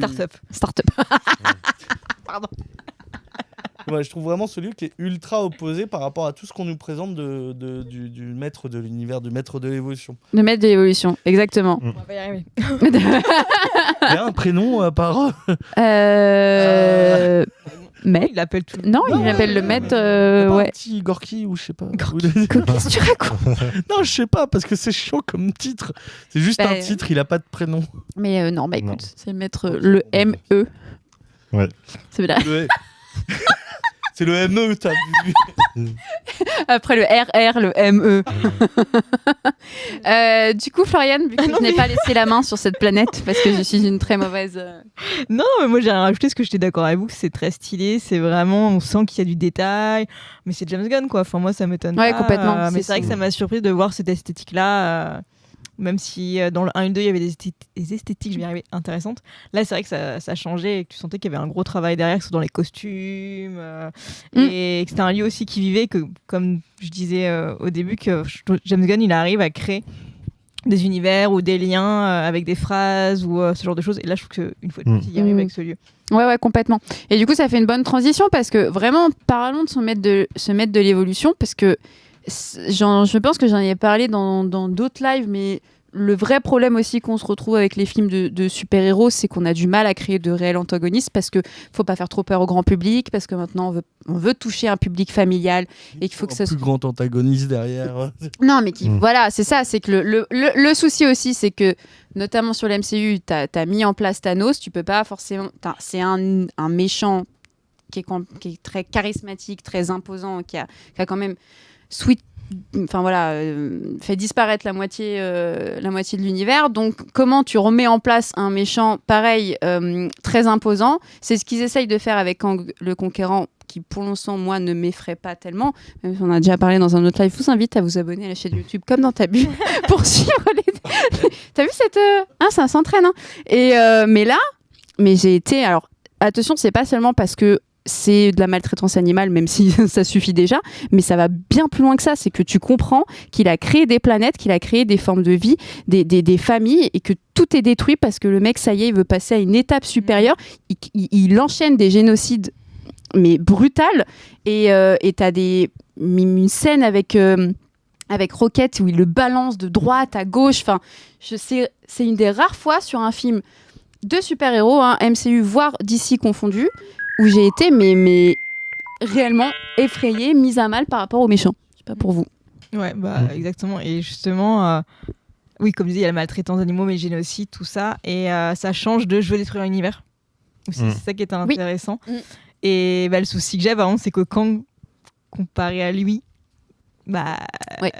Je trouve que ça a fait un beaucoup meilleur méchant au-dessus que Kang, même si j'aime bien Kang. J'en ai déjà parlé. Non, et puis attention, Kang, on n'a pas, je dis rien. Non, mais oui, on s'entend bien, on va pas casser cette amitié. Non, mais Kang, on n'a pas tout vu. C'est ça. J'attends. Attention, on a eu quelques scènes pour le moment, mais bon. Je vous invite à voir. Après, c'est scientifique et tout, je trouve ça. Bienvenue Darek, merci beaucoup de nous suivre, et la psychothèque qui est apparemment mort de rire, donc on est ravis de savoir que tu rigoles pendant ce live. Non, mais on a eu quand même un méchant qui est assez, qui a des objectifs assez clairs, c'est-à-dire qu'il veut pas détruire tout l'univers, il veut créer, comme je disais tout à l'heure, une espèce parfaite. Sauf qu'il est tellement obsédé par ça que c'est jamais réellement parfait. Il va toujours plus loin. Parce qu'on comprend qu'il il a fait plusieurs essais, quoi. Oui, c'est un méchant classique dans le modèle du scientifique fou, mais qui... Un marceau assez vite. Non, mais qui fonctionne vraiment, vraiment très bien. Pour le coup, et l'acteur l'interprète plutôt vraiment bien. Et même dans les scènes où il hurle, où il s'énerve, qui sont pas évidentes à jouer et qui peuvent vite faire perdre en crédibilité un méchant, là ça fonctionne très bien. Il manque peut-être juste un peu de background autour de lui pour... Ouais, ça t'a manqué, toi Ouais, quand même un peu. Pour justifier d'où est-ce qu'il vient. Enfin, on a une partie de background, c'est ça qui est intéressant aussi avec le perso, c'est qu'il est développé dans le passé et le présent. Ouais, je suis d'accord. Ouais, mais... Oui, t'en voudrais plus, mais... Ouais. Il est déjà assez long, le film. Je sais pas. Ouais, mais tu pourrais, je sais pas, faire un court-métrage de Noël sur lui, comme ça. De Noël. Ah ouais, super les enfants. Alors, vous aimez les animaux, vous voulez en recevoir pour Noël, et c'est foutu. Ce sera des lapins. Non, mais pour Halloween. Ouais, c'est ça. Halloween. Voilà. C'est mieux, quand même. Ouais. Tu veux des enfants, toi, plus?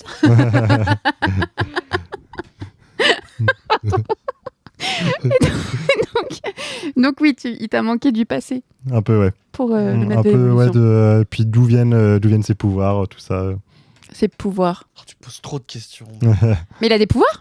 Oui, mais... On sait même pas c'est quoi, c'est juste... c'est un... Mais je pense que c'est des expériences qu'il a fait sur lui et qu'il a... Oui, c'est ça, parce que tu vois, en fait, qu'il a un peu... il a sur sa tête, c'est un peu robotique, quoi. Mais ça, c'est que après qu'il se soit fait agresser par Raccoon. Non, il a toujours le corps, je pense. Mais non, il a cybernétisé. Oui, c'est ça. Même au tout début, c'est juste qu'il a une toute petite plaquette. Ouais, et après, tu vois de plus en plus, mais il a toujours eu ce petit truc. Non, il a toujours eu, en arrière. Mais oui. Quoi? Non, mais j'ai juste dit qu'il a toujours eu son crâne en métal. Oui. Mais c'est vrai que c'est pas clair pourquoi, quand, comment, qu'est-ce qu'il fait. Après, je sais pas, moi, je pense qu'à un moment donné, ça sert à... Enfin, quand tu veux trop explorer le background d'un méchant, peut-être tu justifies un peu trop pourquoi il est méchant, et du coup, ça te touche peut-être un peu moins. Tu vois, en l'occurrence, là, j'avais pas besoin de savoir pourquoi il est méchant, comment il est arrivé là, du style maman et papa ils étaient méchants, mais j'avais pas... Tu vois ce que je veux dire? Mais en plus il l'explique, moi je trouve qu'il est très bien expliqué, ce côté-là. C'est quand il discute avec je sais plus. Ah si, à un moment donné, ouais. C'est par rapport à son leitmotiv, en fait. Pourquoi il a envie de faire les choses, où est-ce qu'il veut aller, d'où est-ce qu'il vient, mais il y a le nécessaire. Voilà, c'est ça.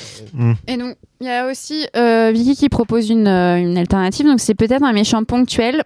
Ça aurait peut-être trop rallongé le film de le développer plus. On le reverrait pas après. Bah non, normalement, on le revoit pas. Non, je pense pas. Non, il est mort. Ouais, on peut le dire. Ouais. Mort. Bah, c'est un méchant ponctuel. Pour moi, c'est l'adversaire principal des Gardiens de la Galaxie parce qu'il est lié au passé de Rocket et qu'il fallait développer le passé de Rocket.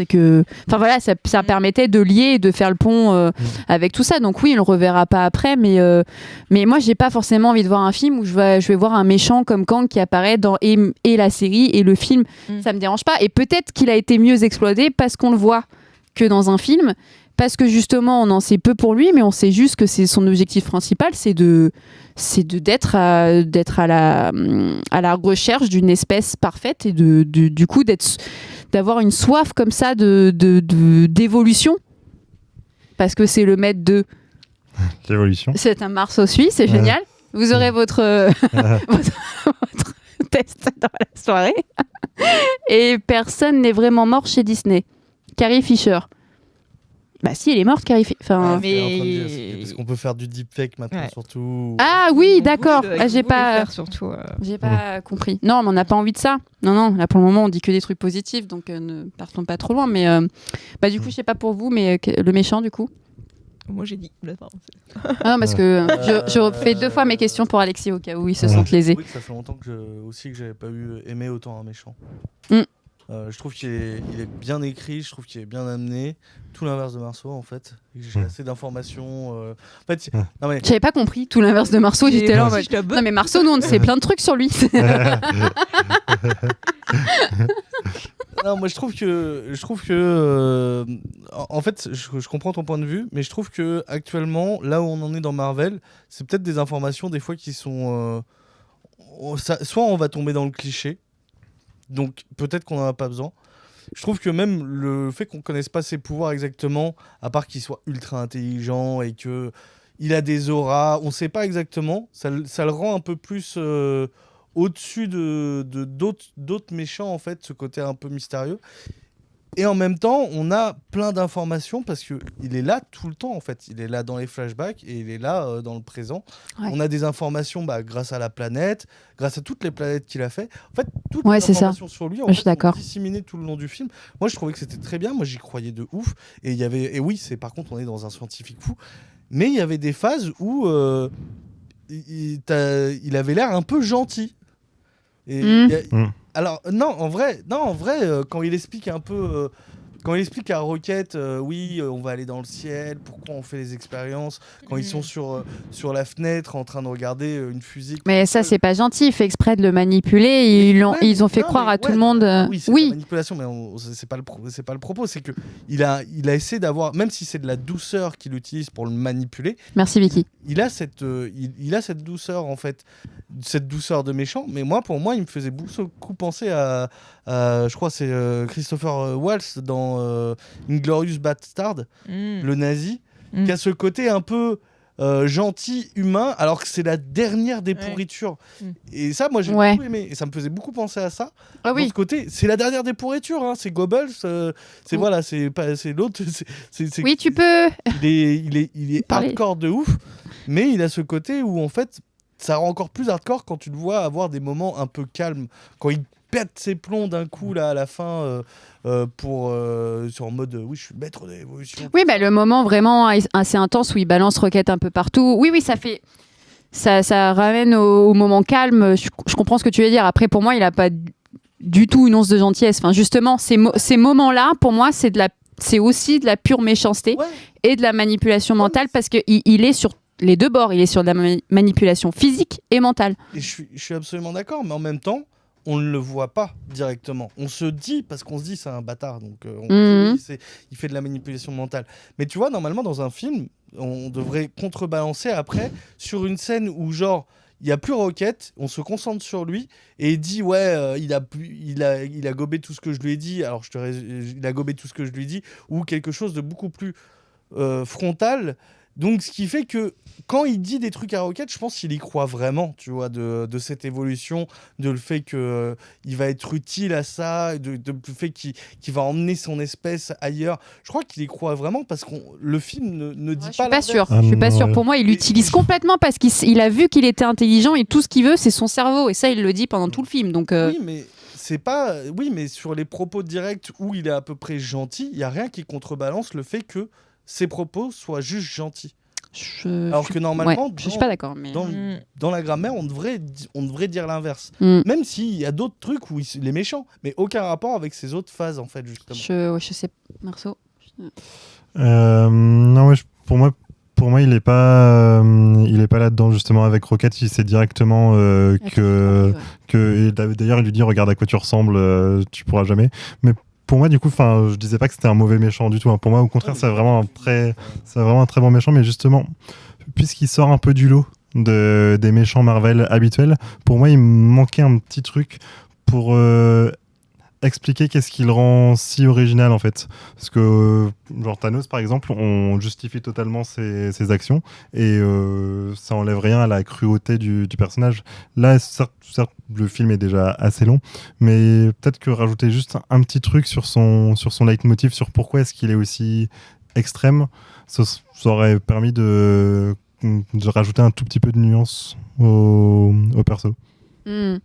Du coup, je laisse le chat raconter leurs bêtises. Hein. Je ne lirai pas ce que vous ambiancez un petit peu voilà. Mais Vicky qui nous dit non, je pense qu'il se fout de lui. Il a besoin de Rocket. Oui, c'est ça. C'est que c'est un moyen pour atteindre ses fins. Je ne dis pas le. Oui, mais on a entendu. Je ne suis toujours pas d'accord, mais j'entends très bien ton argument. Je dis que le film ne dit pas ce que vous dites que vous pensez à propos de ce personnage. Ce qui fait que, pour moi, il n'y a pas de. Il est sincère, il n'y a pas de manipulation pure. Il lui dit tout le temps la vérité, en fait. Et il n'y a pas c'est une vérité qui est à certains moments horrible, mais il n'est pas dans je cache des trucs, je fais de la manipulation. Mais bien sûr que s'il cache des trucs, il le cache tout le temps. Il ne fait que mentir. Quand il leur dit on va vous emmener vers un monde meilleur et tout, tout ça c'est. Oui, mais jusqu'au bout, au moment. Mais oui, mais ce que je dis, c'est que le film ne le dit pas. Normalement, on devrait contrebalancer juste après une scène où il dit des trucs gentils pour leur faire miroiter des rêves. On devrait le voir. Alors ça se trouve il y a des scènes coupées et tout ça, mais normalement ça devrait être dit comme ça. Donc, bien sûr qu'après il lui dit mais attends, t'as pas compris. Et il lui dit t'as pas compris, pourtant t'es intelligent, tu devrais savoir qu'on va pas te prendre, t'es une erreur. Bien sûr, oui, non mais je me doute, je dis pas par rapport à ça, je dis par rapport à ce que moi, comment je l'ai ressenti sur ce fait qu'il manque cette intention. Très bien. Très bien. Oui, c'est une pourriture. Oui, écoute, c'est très bien argumenté, mais je suis toujours pas d'accord. Et on va pas passer 1000 ans dessus. Mais voilà, si vous avez un autre avis à nous dire dans le chat, n'hésitez pas. Et on nous dit, moi je trouve qu'il omet très fort, surtout comme un parent foireux. Non, on va pas le comparer à un parent foireux quand même, parce que là ça va pas du tout. La métaphore n'est pas bonne. Mais oui, j'entends tous les arguments. En tout cas, ce qui est cool, c'est qu'au moins, par rapport à d'autres films, on a vraiment matière à débattre. Et il nous a questionné, on a eu des connexions différentes. Et c'est quand même... c'est le point principal quand même, d'avoir un antagoniste où tu commences à vraiment flipper, notamment quand ils arrivent sur la contre-terre. Et toutes les scènes où il y aura dans le vaisseau du maître de l'évolution, à certaines batailles finales, parce qu'on l'a dit, la fin du film a plusieurs moments épiques où tu te dis c'est la fin et non, à chaque fois ça revient. Il y a des moments où je me suis dit c'est foutu pour eux. Tu vois, je voyais pas comment ils allaient s'en sortir, même quand les scènes où tu te rends compte qu'il y a alors après les différentes manipulations sur Rocket et ses amis, il arrive à faire une espèce parfaite qui est des sortes d'animaux humains. Donc des animaux là qui se mettent debout, etc. Enfin, je sais pas comment on peut appeler ça. Oui. Et là, pareil, il va tous les détruire parce qu'ils sont pas contents. Tu as vraiment les scènes où tu te rends compte qu'il y a des familles. Tu as bien les moments, de toute façon, hein, avec des scènes de vie, les petits qui jouent dans la maison avec les ballons. Et donc, tout est de la drogue. Voilà, ils prennent de la drogue. Voilà, on a tout, quoi. Elle va couper mon micro. Ok, à tout moment, si vous m'entendez plus, c'est que j'ai été coupée par la régie, parce qu'apparemment, la liberté d'expression, ça n'existe plus. 10 ans. Hein. Ça fait longtemps, ouais, mais bon, espoir quand il nous tient. Et Disney a tout racheté, il n'y a plus de liberté d'expression. Ah ouais, depuis Disney ? Ouais. Putain, c'est à cause de Disney, tu crois ? Fox et tout. On apprend plein de trucs sur ce live. Et bon, si on va peut-être passer au moment sur Contre-Terre et à toute l'évolution qui s'ensuit. Qu'est-ce que vous en avez pensé ?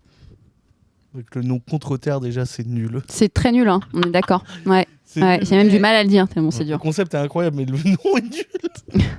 Mais ça vient des comics des années 60, du coup, c'est un peu pardonné. Ah, c'est un truc qui est vraiment. Ah ouais, la Contre-Terre, ça existe. Ouais, ça existe, ouais. C'est vraiment le fief du maître de l'évolution. D'accord, ok. Ok, donc c'est un truc vraiment iconique de ouf. Non, pas iconique de ouf, parce que tout le monde. Non, mais dans cet univers. Ah oui, oui. C'est une rêve, quoi, ça existe. Non, mais Ouais. le maître de l'évolution, moi, j'ai pas grand chose de rêve. Bah non. Il y a Vicky qui nous dit un peu longue les scènes sur cette planète, je suis d'accord. C'était peut-être pas la peine la scène dans la petite famille. Ah oui, en effet. Donc ils vont se faire aider par une famille. Donc ils essayent de communiquer avec une dame où ils ont parlent pas la même langue et elle leur explique où se situe un des sbires du maître de l'évolution, qui est du coup dans la grande tour. En même temps, c'était logique que c'était la grande tour parce que t'as qu'une ville avec des maisons classiques et t'as un truc comme ça de pyramide loin, rouge, noir, bizarre. Tu te dis bon. Fallait juste tourner la tête peut-être. C'est-à-dire que les extraterrestres, s'ils vont à la Tour Eiffel, c'est normal. C'est un peu ça. Hein. Bah bien sûr que oui. T'étais pas au courant. Non mais alors attends. C'est pas le président à la Tour Eiffel. Bah normal. C'est un humain, c'est un con. Oh pardon. Excusez-moi. Oui, la scène du canapé m'a fait rire aussi. Ouais, c'est ça. Je sais plus écrire, pardon. Oui, je sais pas ce que vous avez pensé. Oui, peut-être ça, c'était peut-être une scène à couper. C'était un peu long. Ça casse le rythme, je trouve. Ouais, je suis d'accord. Drôle. Oui, mais c'est drôle, mais ça casse un rythme parce qu'on est quand même au bout de 2 heures de film. C'est ça. Moi, j'avais envie d'arriver au vraiment attraper le méchant. Ça y est, c'est fini. On boucle le film, tu vois. Enfin, pas boucler forcément, mais boucler les conclusions de tous les personnages. Très loin de la fin encore. Oh bah oui, c'est pour ça que je dis qu'il y a eu plusieurs scènes d'action parce qu'on n'avait toujours pas fini. Mais en même temps, c'est un peu une scène aussi nécessaire pour que quand la planète explose, on sente vraiment un enjeu émotionnel. Ça crée un lien, on identifie des personnages. Il y a des millions de morts. Là, on connaît des morts. Oui, mais on l'avait déjà vu parce que dès qu'ils arrivent avec leur vaisseau, il y a plusieurs personnes qui sont intriguées. Et donc tu vois qu'ils le montrent de toute façon. Il y a un vieux, il y a un enfant. Il n'y a pas de lien émotionnel, t'as juste vu une blague. Là, lien émotionnel, moi je suis désolée, je vois toute une planète mourir. Quand même ému. Mais j'ai pas besoin de rentrer dans un foyer pour comprendre que je suis. Enfin, sinon. Ouais, mais là, scénaristiquement, ça crée. Oui, j'entends. Ça crée des personnages, pas des figurants, tu vois. Oui, mais c'était un peu long. Oui. Je trouve que c'était un peu long. Moi, j'ai eu trop de peine. Résultat, je me suis dit à la famille, ils vont le sauver, ils vont faire quelque chose. Moi, j'étais en mode, ah ouais, d'accord. Okay. Bah, ils peuvent rien faire de toute façon. Ils y sont. Ah ouais, d'accord. Tu t'es projeté avec cette famille. Bah ouais, c'était mignon, c'était une famille. Mais moi, je trouve ça horrible, les morts dans les films. Je trouve que même les morts de personnages secondaires, je trouve ça horrible. Et là, le fait qu'on voit... Alors attention. T'es en train de parler de personnages secondaires d'une famille qu'on a vu 2 minutes, où je rejoins Vicky qui nous dit... Je finis. Là, tu les vois 2 minutes, je suis pas plus attachée à eux qu'aux autres. J'ai pleuré plusieurs fois, mais pas pour eux. Je les vois que 2 minutes. Oui, moi j'ai plus de peine que ça que pour autre chose, mais... T'as plus pleuré pour eux que pour d'autres trucs ? Oui, je sais pas, tous les... Non, je te parle pas de la planète, je te parle tu t'es attaché à eux, du coup t'as pleuré pour la famille. Moi j'ai pleuré, j'ai été triste pour toute la planète. Ah, mais moi l'idée que notre planète à nous explose, et le fait de me rendre compte grâce à cette scène que vraiment cette planète... on est des kidam. Moi, ça me fait des angoisses, moi. Ok. Il y a un truc, je trouve ça horrible en fait. Et vraiment, le fait qu'ils les aient pas sauvés, moi j'étais en mode ah ouais, ah d'accord, on n'en revient pas. C'est vraiment la planète a explosé. Mais c'est ça qui a fait que on va vraiment. sauver les petits enfants dans le vaisseau. Vraiment, il y a une humanité qui vient de mourir. Mais ils pouvaient rien faire. Ils étaient plus sur cette planète. Qu'est-ce que tu veux faire? Tout a explosé. C'était impossible. C'est des trucs que j'aime bien, tu vois. Mais j'étais en Mais c'est là où j'ai vraiment pris conscience qu'on a un vrai méchant et qu'il y avait un vrai danger et qu'il fallait l'arrêter tout de suite parce que c'est quelque chose qu'il pouvait perpétuer et c'est quelque chose qu'il a déjà fait. Donc c'est là où vraiment tu conscientises le truc et tu te dis bon, ils ont pas affaire à juste le sbire de bas étage, quoi. Parce qu'au tout début, quand tu commences le film, tu te dis c'est Warlock le méchant principal. Tu vois, parce que c'est lui qui attaque et tu comprends que lui aussi fait partie d'un tout. Et même Warlock, en fait, il est... Bah, on l'a pas dit, mais c'est une sorte d'enfant prématuré. Il est sorti avant l'heure. Il est pas... Voilà, il est pas encore adulte et c'est même pas lui qui est le plus inquiétant. Et il va même avoir une petite évolution intéressante jusqu'à devenir, du coup, un prochain gardien dans l'équipe. Donc, c'est ça aussi que j'ai aimé Enfin... Tu vois, tout à l'heure, tu justifiais un petit peu certains propos du méchant. Moi, la mort de cette planète, elle m'a beaucoup affectée, mais elle justifiait encore plus l'inquiétude de tout un public et l'inquiétude des gardiens envers ce méchant-là. Non, mais oui, ça, oui. C'est absolument... Il y a plein de trucs qui... Le film est dédié à expliquer le méchant, au final. Oh oui, complètement. C'est tout marche sur des ressorts émotionnels qui sont très bien pensés. Des fois un peu gros, mais qui marchent sur certains. Complètement. Et ce qu'on se rend compte aussi, c'est qu'il fait aussi des expériences sur des humains. Donc on se retrouve avec plein d'enfants. C'est un grand vaisseau d'ailleurs, parce qu'il n'y a pas que des enfants, il y a aussi l'Arche de Noé. Et donc, on peut peut-être parler des certaines références bibliques à la fin du film. Qu'est-ce que vous en avez pensé? Personne n'est là pour la Bible. Ça convient au personnage de Adam Warlock. Du coup, tout est fait pour le centrer. Quand on voit la création de l'homme, là, tout est fait pour rappeler ce côté divin d'Adam Warlock. Du coup, ça fonctionne bien. C'est fait un peu grossièrement, mais ça va. Ça m'a pas dérangé. J'ai trouvé ça pas malvenu.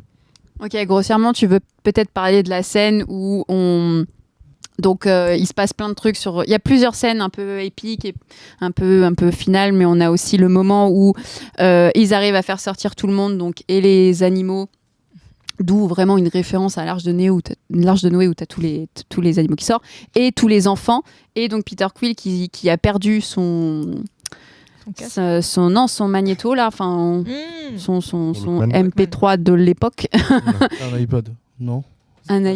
Non. C'était pas un iPod? Non, c'est un Walkman. Ouais. Il avait dit un nom spécial. C'est probable. Si, c'est un Walkman, ouais, c'est ça. Et qui retourne en arrière et finalement qui se retrouve happé par l'espace. Et donc Warlock va arriver, va le sauver. Et donc tu as ce tableau un peu mythique des deux doigts qu'on retrouve sur la chapelle Sixtine. Là, c'est plus grossier, quoi. C'est là si t'as pas. C'est ça votre référence? Non, parce qu'en vrai, je ne l'ai pas du tout. Moi, ce que j'ai vu, c'est une référence à Star Wars avec Leia. Moi, c'est tout ce que j'ai vu. Non, mais vraiment, c'est la scène de Star Wars 8 corrigée, en fait. C'est vraiment... La régie, vous pouvez me mettre la ref le doigt du tableau, s'il vous plaît, si vous arrivez à la trouver. Exactement. En fait, c'est le même plan utilisé que dans que Leia quand elle est dans l'espace. Non, mais là, c'est pas une rêve Star Wars. Même la posture de Warlock, c'est la même. Ouais. Non. Vraiment, moi, c'était... c'est ça. Moi, je pensais que James Gunn se foutait complètement de la gueule de Star Wars 8. Je pense pas. Je pense pas parce que tu cumules, du coup, le travail de Warlock, ce tableau-là, les animaux avec Noé. Je sais plus si j'avais noté un autre truc, mais le travail de Warlock, la caractérisation, enfin vraiment c'est une sorte de dieu en devenir, Warlock. Il faut que ça c'est un peu l'homme parfait, quoi. J'ai pas les rêves bibliques en fait par rapport à lui. C'est Jésus. C'est une sorte de Jésus. Si, c'est une sorte de Jésus. Qu'est-ce qui fait que... En gros, c'est l'être supérieur ultime. Et dans toutes les couves de comics où il est en position de croix. D'accord, dans le comics. Vraiment. Mais complètement assumé. Parce que je vous entends depuis tout à l'heure parler de rêve biblique, mais moi je les ai pas. En fait, ouais, il y a vraiment la scène du doigt, c'est vraiment une scène Non, mais que tu le doigt, ouais, quand il touche un autre, quand c'est l'homme qui touche Dieu, ouais, ça je l'ai, mais pour moi ça ressemble pas du tout à ça. Hein. On a juste du coup Vicky qui nous dit alors justement j'ai été dérangée par l'échange entre Star-Lord et un des mecs de la planète qui dit à Star-Lord je pensais qu'on ne sauvait que les espèces supérieures et Star-Lord répond moi aussi. Ça casse tout le propos du film pour moi qui est justement que toutes les espèces se valent. Désolée, on parle pas de ça mais je voudrais le dire. Ah ok, d'accord. Oui, c'est par rapport quand les animaux arrivent ça. Non oui.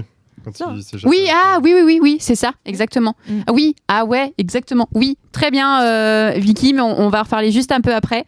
Mais est-ce que vraiment la régie, vous me trouvez le tableau pour montrer, pour en parler tu l'as C'est celui de Michel-Ange. Oui, c'est ça. Oui, comme tu disais que tu le voyais pas, tu l'avais pas vu en regardant le film, pardon. Moi, c'est les plans de Star Wars 8, c'est pas. Ah non. Ah vraiment, je pense que t'es allé. Vraiment, je pense que t'es allé loin. Je pense que c'est juste biblique. Hein. Ah non, mais pour moi, juste biblique. Aucune référence biblique et pourtant, pas de souci, la régie. Tu les vois, enfin, tu les aurais appuyés. Moi, je les ai pas du tout. Le côté Arche de Noé, je l'ai pas pris comme ça non plus. J'ai juste pris. Vraiment Moi, j'ai pris de sauver. Moi, juste le côté écolo, quoi. Oui, mais ça aussi. Ça. Bon, alors c'est vrai que j'ai rien vu. C'est juste biblique. Bah oui, mais c'est juste biblique, ouais. Pour moi, il y a rien de christique en fait là-dedans. Il y a rien du tout. Ah si, tout est christique à la fin. Mais pourtant, je suis le premier à critiquer la religion catholique, mais moi, il y a rien. Hein. Je sais, franchement. Par rapport à tout ce qu'on a dit, je sais pas quoi te dire plus. À des films, à des séries, à plein de trucs. Donc c'est pour ça que moi ça allait complètement dans le côté c'est une ref à Star Wars 8. Et par contre les trucs christiques et bibliques, j'ai rien du tout. J'ai pas de. Écoute, tweet à James Gunn et tu lui demandes, hein, franchement, il répond vachement en ce moment. Mais you are catholique. Alors, j'ai pas vu ce qu'il a fait sur DC, mais il a un truc en rapport avec la religion de base, James Gunn, parce que. Non, mais c'était pas forcément lui, c'était plutôt par rapport au perso de Warlock. Ouais, mais il y a une écriture et une réalisation derrière. C'est pour ça, comme. Est-ce qu'il a déjà un truc par rapport à ça, un truc qu'il veut critiquer je pense que déjà il va faire un film Superman, donc il a un petit délire par rapport à ça, du coup. Ouais. Oui, c'est vrai. Ouais. On le voit souvent comme Jésus. Ouais, clairement.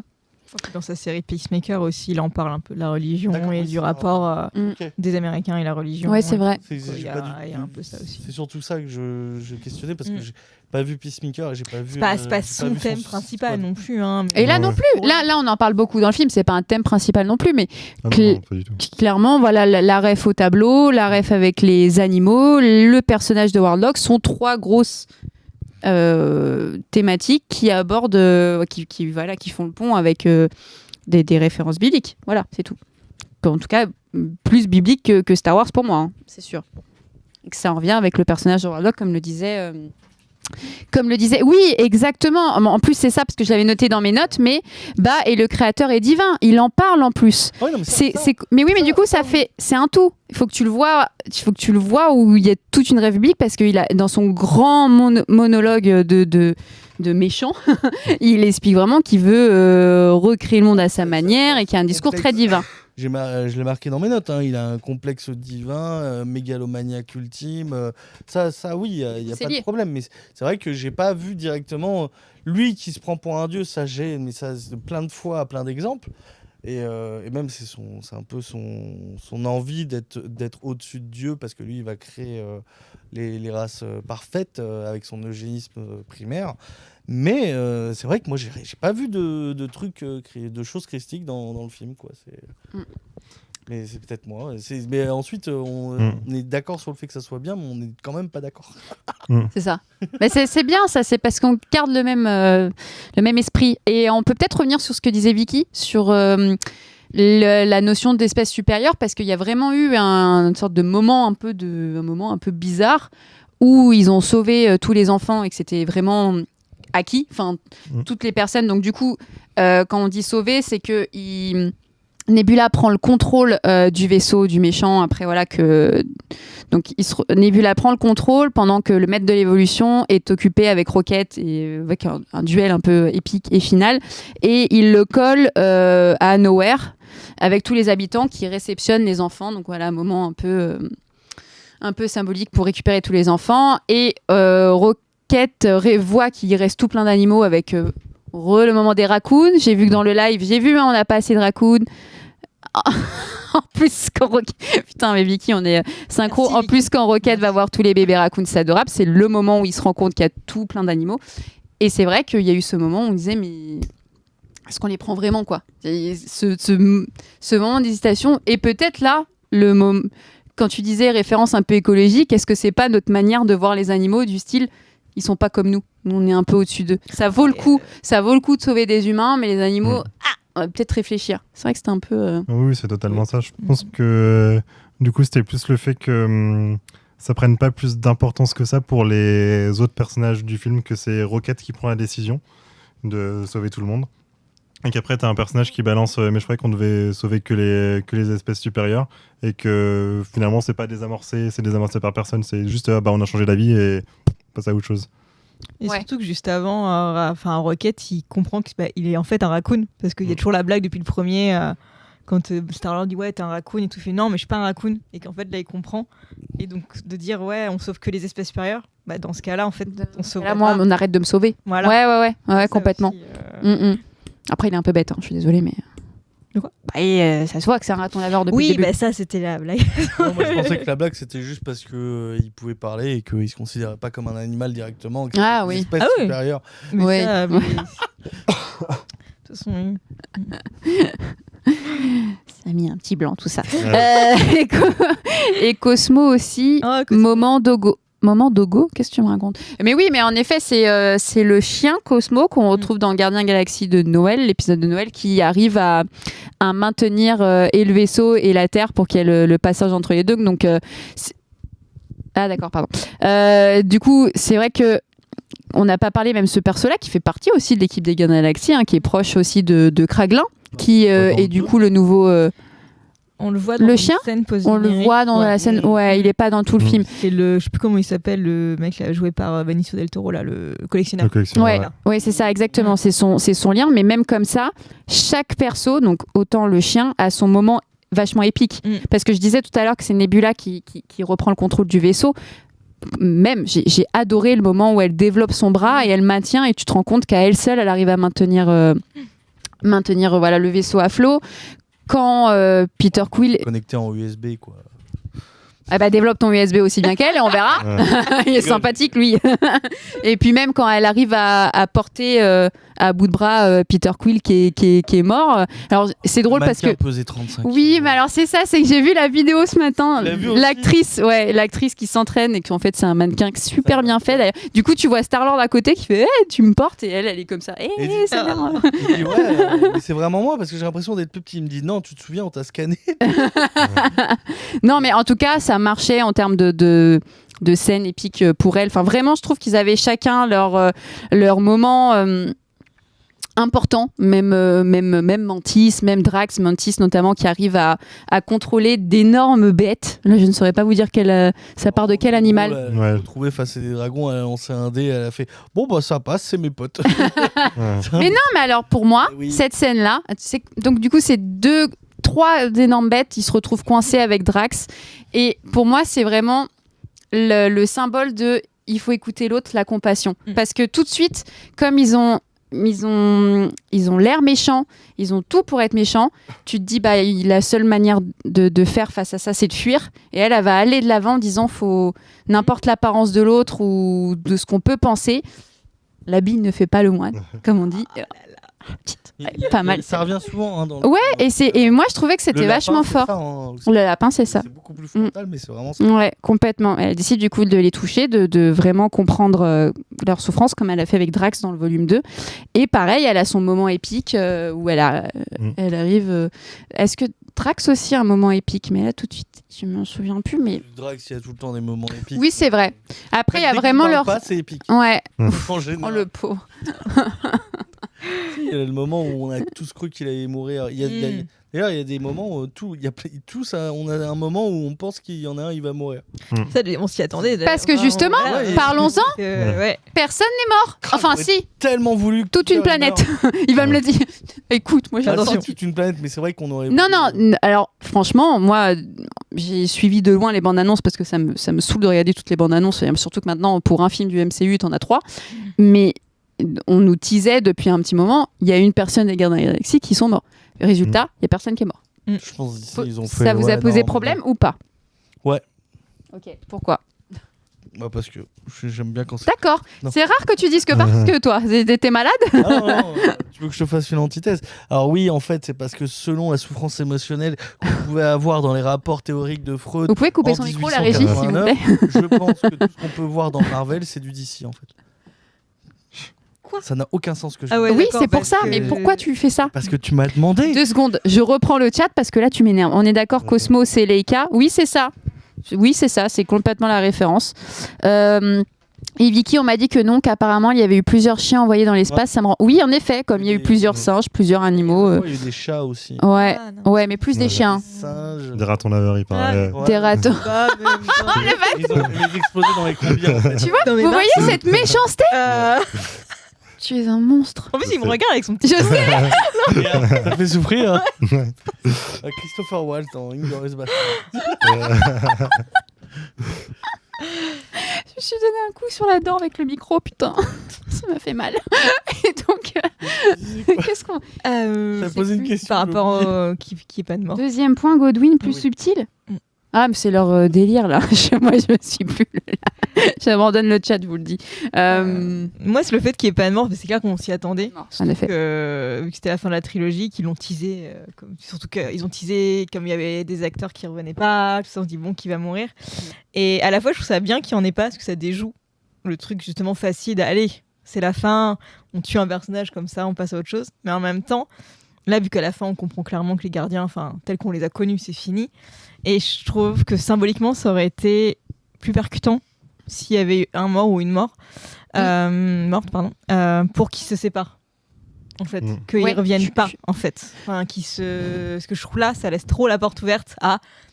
Ils sont séparés, mais. Ouais. Je comprends ce que tu veux dire parce que j'ai eu un peu de mal à comprendre les réels enjeux des personnes qui vont partir. Donc, on a Star-Lord qui va vouloir retrouver son grand-père.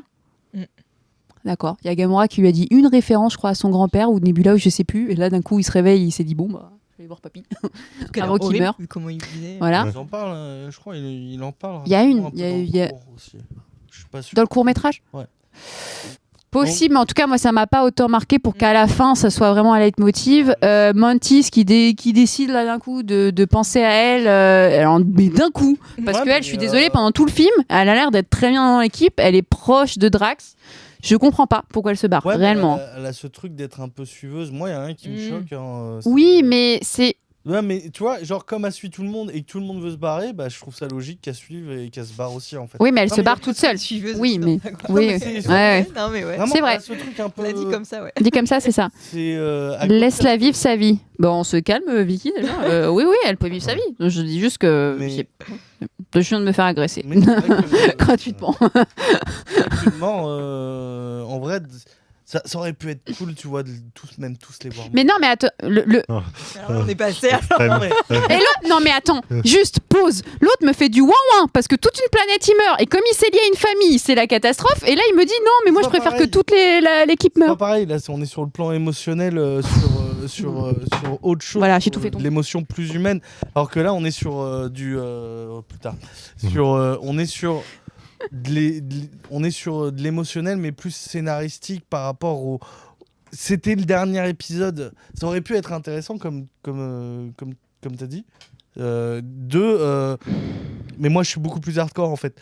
Sans rien. D'avoir en fait, toi Drax, on aurait dit qu'à un moment il allait mourir sur Oui. la planète de machin. C'est clair. Ça aurait pu être intéressant que ça soit la première mort, mais sous couvert de oui bah on veut pas que Rocket meurt en plus de Drax et en plus que Drax soit mort pour rien, bah qui continue comme ça et qu'à chaque fois il y en a un qui part en plus. Et Moi il j'ai y a vraiment plein de cru que ça allait moments, en être plus, Star-Lord il y en a- qui allait mourir. Ah Moi je m'étais dit que c'était... Ouais, Et pareil, ouais. ça aurait été pour J'aurais moi été- intéressant. Oh, ça aurait été la meilleure mort qui mort comme ça, moche. Et, et ah tout. ouais, là là. gonflé. Ouais, Ah, ouais, ça aurait été trop Non, bien. la scène était ouf. La scène était ouf. J'y ai Ouais. vraiment cru. Je me J'y ai suis dit cru. merde. Ouais, J'ai moi cru, aussi. Surtout que, bah, comme il disait, ouais, ça allait être triste, émouvant. Et ils ont déjà tué machin. Ils ont déjà tué la Schtroumpfette là dans le 2. Je trompe faite. Je sais plus comment il s'appelle là. Yundu, laisse tomber. Ouais, laisse tomber. Wow. Le non-respect du perso. Alors que j'ai pleuré toutes les larmes de mon corps. Hein, Bah, quand il bien est mort. sûr. Mais tu vois, je me dis, ouais, il y a personne qui meurt en fait, à part justement ce point contre-terre. Personne qui meurt.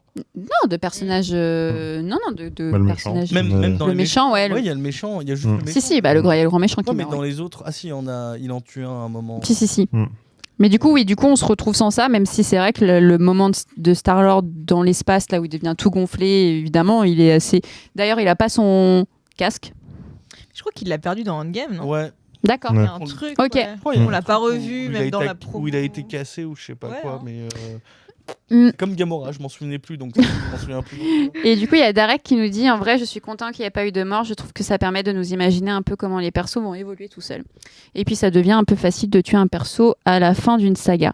En effet, peut-être que c'était aussi comment dire, fait exprès de nous teaser une mort pour au final nous proposer autre chose et qui, là, entre guillemets, on se plaint de ça, mais c'était quand même très très cool comme fin. On l'a dit tout à l'heure, la fin entre la relation amoureuse entre Gamora et Star-Lord, le fait que Nebula, elle est maintenant la chef un peu de Nowhere qui se lie à Drax et on comprend finalement qu'elle lui dit j'ai besoin de toi parce que tu sais parler aux enfants et donc on comprend que Drax son côté sérieux, c'est le côté qu'il était papa à l'époque et que là il a plein d'enfants et qu'il pourrait être un petit peu voilà le papa de tous ces enfants-là. Rocket aussi qui devient un chef à part entière. Star-Lord qui va voir son papy, pour moi c'est vraiment hors sujet, mais va voir ton papy. Et écoute... C'est sa maison de retraite, c'est son au-delà. C'est son paradis à lui. Ouais. Il arrête tout et on est dans l'étape du deuil. Hein. Oui, bon après avec la scène générique, ouais. Surtout Moi, Star-Lord. la Star reviendra.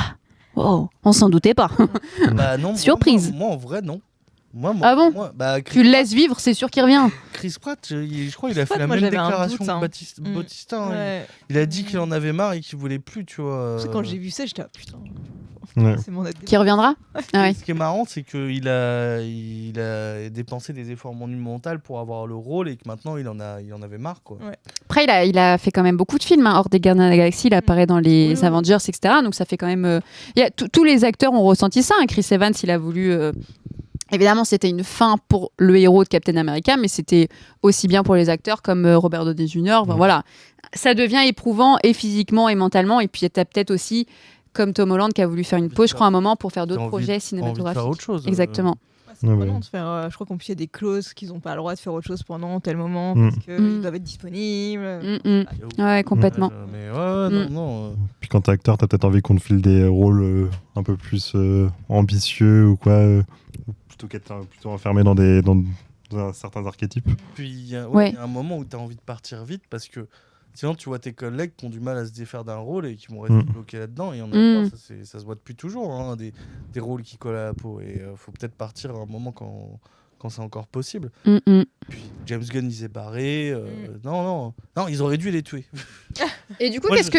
Ils auraient dû tous les tuer. Qu'est-ce que vous pensez de cette nouvelle équipe? Parce qu'on nous tease une nouvelle équipe des Gardiens de la Galaxie avec Rocket, Groot, Wardlock, une petite fille qu'ils ont sauvée qui est du coup un perso dans les comics et j'ai oublié quelqu'un, et Cosmo. Tiens, j'oublie tout le temps ce chien, c'est un truc de fou. Et voilà, qu'est-ce que vous pensez de Alors, un nouvel avenir pour les Gardiens? moi, je vais juste un truc par rapport à Phyla Vale, parce que je me suis souvenu en fait du personnage après.